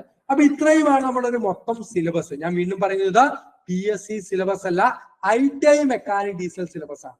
അപ്പൊ നിങ്ങളൊന്ന് ആലോചിച്ച്, ITI മെക്കാനിക് ഡീസൽ സിലബസ് അതേപോലെ പഠിക്കുന്നതാണ് എപ്പോഴും നല്ലത്. ഇനി സിലബസിൽ നിന്ന് മാറി 1-2 ക്വസ്റ്റ്യൻസ് വന്നാൽ പോലും നമുക്ക് എന്ത് ചെയ്യേണ്ട കാര്യമില്ല, പേടിക്കേണ്ട കാര്യമില്ല. നന്നായിട്ട് നമുക്ക് മാർക്ക് സ്കോർ ചെയ്യുവാൻ വേണ്ടി അത് സഹായിക്കും. അപ്പൊ നമ്മൾ നോക്കേണ്ടത് എന്താണ്, കൃത്യമായിട്ടുള്ള ഒരു പ്ലാൻ ഉണ്ടാക്കണം, അല്ലെ? കൃത്യമായിട്ടുള്ള ഒരു പ്ലാൻ ഉണ്ടാക്കണം. ഞാൻ പറഞ്ഞു 80 ദിവസത്തോളമാണ് നമുക്ക് ഇനി പരീക്ഷയ്ക്ക് മുന്നിലുള്ളത്. സെപ്റ്റംബർ മാസം അവസാനമോ ഒക്ടോബർ മാസം ആദ്യത്തിലോ ഒക്കെ ആയിട്ട് നമുക്ക് പരീക്ഷ ഉണ്ടാവാൻ സാധ്യതയില്ല. അപ്പൊ 80 എന്ന് പറഞ്ഞാൽ ഞാനൊരു കട്ട് ഓഫ് ഡേറ്റ് ആയിട്ട് വെക്കുകയാണ്. ബാക്കിയുള്ള ദിവസം നമുക്ക് കിട്ടുകയാണെങ്കിൽ അത് ബോണസ്, അത് മാക്സിമം ക്വസ്റ്റ്യൻസ് വർക്ക്ഔട്ട് ചെയ്യാനും റിവിഷൻസ് കൈകാര്യം ചെയ്യാനുമാണ് നമ്മൾ ഉപയോഗിക്കുന്നത്. അപ്പൊ നമ്മൾ ആദ്യം എന്ത് ചെയ്യുക, നമ്മൾ കൃത്യമായിട്ട് എല്ലാ മൊഡ്യൂളും അങ്ങനെ കൃത്യമായിട്ട് പഠിച്ചു പോയി ഓരോ മൊഡ്യൂളിൽ നിന്ന് വരുന്ന ക്വസ്റ്റ്യൻസും കാര്യങ്ങളും ഒക്കെ നമ്മൾ ചെയ്ത് നോക്കുക. പ്രീവിയസ് ക്വസ്റ്റ്യൻ പേപ്പേഴ്സ് എന്ന് പറഞ്ഞാൽ ജൂനിയർ ഇൻസ്ട്രക്ടർ മെക്കാനിക് ഡീസൽ എന്നല്ല ഞാൻ പറയുന്ന, ട്രേഡ്സ്മാൻ ഓട്ടോമൊബൈൽ, അതേപോലെ junior instructor mechanic motor vehicle, junior instructor mechanic diesel, ഈ ആദ്യ മൊഡ്യൂളുകളിൽ നിന്നൊക്കെ നിങ്ങൾക്ക് ജൂനിയർ ഇൻസ്ട്രക്ടർ ഫിറ്ററിന്റെയും ജൂനിയർ ഇൻസ്ട്രക്ടർ ടർണറിന്റെയും ഒക്കെ ക്വസ്റ്റ്യൻസ് നിങ്ങൾക്ക് ഈ ആദ്യ മൊഡ്യൂളുകളിൽ നിന്നുള്ള ക്വസ്റ്റ്യൻസ് നിങ്ങൾക്ക് പ്രാക്ടീസ് ചെയ്യാവുന്നതാണ്. അപ്പൊ നമ്മൾ കുറച്ച് പഠിക്കുകയും കുറച്ച് ക്വസ്റ്റ്യൻസും ഒക്കെ അറ്റൻഡ് ചെയ്ത് കഴിഞ്ഞാൽ നമ്മളൊരു വീക്ക് പോയിന്റ് നമുക്ക് കണ്ടുപിടിക്കാം. ഇപ്പൊ എനിക്ക് എന്നെ സംബന്ധിച്ചിടത്തോളം അറിയാണ്, ഞാനൊരു ഉദാഹരണം പറയുകയാണ്, ഹൈഡ്രോളിക്സ് എനിക്ക് കുറച്ച് ബുദ്ധിമുട്ടാണ്. ആ ഭാഗത്ത് നിന്ന് ക്വസ്റ്റ്യൻസ് വരുമ്പോൾ എനിക്ക് മാർക്ക് സ്കോർ ചെയ്യാൻ പറ്റുന്നില്ല, അല്ലെങ്കിൽ നെഗറ്റീവ് മാർക്ക് വരികയാണ്. ബേസിക് ഇലക്ട്രിസിറ്റിയിൽ നിന്നുള്ള ക്വസ്റ്റ്യൻസ് ചെയ്യുകയാണെങ്കിൽ എനിക്ക് നെഗറ്റീവ് മാർക്ക് വരികയാണ്. അപ്പോൾ നമ്മൾ എന്ത് ചെയ്യുക, അയ്യോ നെഗറ്റീവ് മാർക്ക് വരികയാണ് എന്ന് പറഞ്ഞിട്ട് ആ ഭാഗം ഒഴിവാക്കി പോകാൻ പാടില്ല. ആ ഭാഗം ഇമ്പോർട്ടന്റ് ആയിട്ട് പഠിക്കുക, കൂടുതൽ സമയം അതിനുവേണ്ടി ഇൻവെസ്റ്റ് ചെയ്യുക, കൂടുതൽ സമയം നമ്മൾ അതിനുവേണ്ടി ഇൻവെസ്റ്റ് ചെയ്തിട്ട് അത്തരത്തിലുള്ള കാര്യങ്ങൾ പഠിച്ച് അത് എളുപ്പത്തിലാക്കി വെക്കുക. മറ്റൊന്ന്, എക്സാമിനേഷൻ ഒരു ടിപ്പ് എന്ന് പറഞ്ഞാൽ ശ്രദ്ധിക്കേണ്ട കാര്യം, ഓട്ടോമൊബൈൽ റിലേറ്റഡ് ആയിട്ടുള്ള പരീക്ഷകളിൽ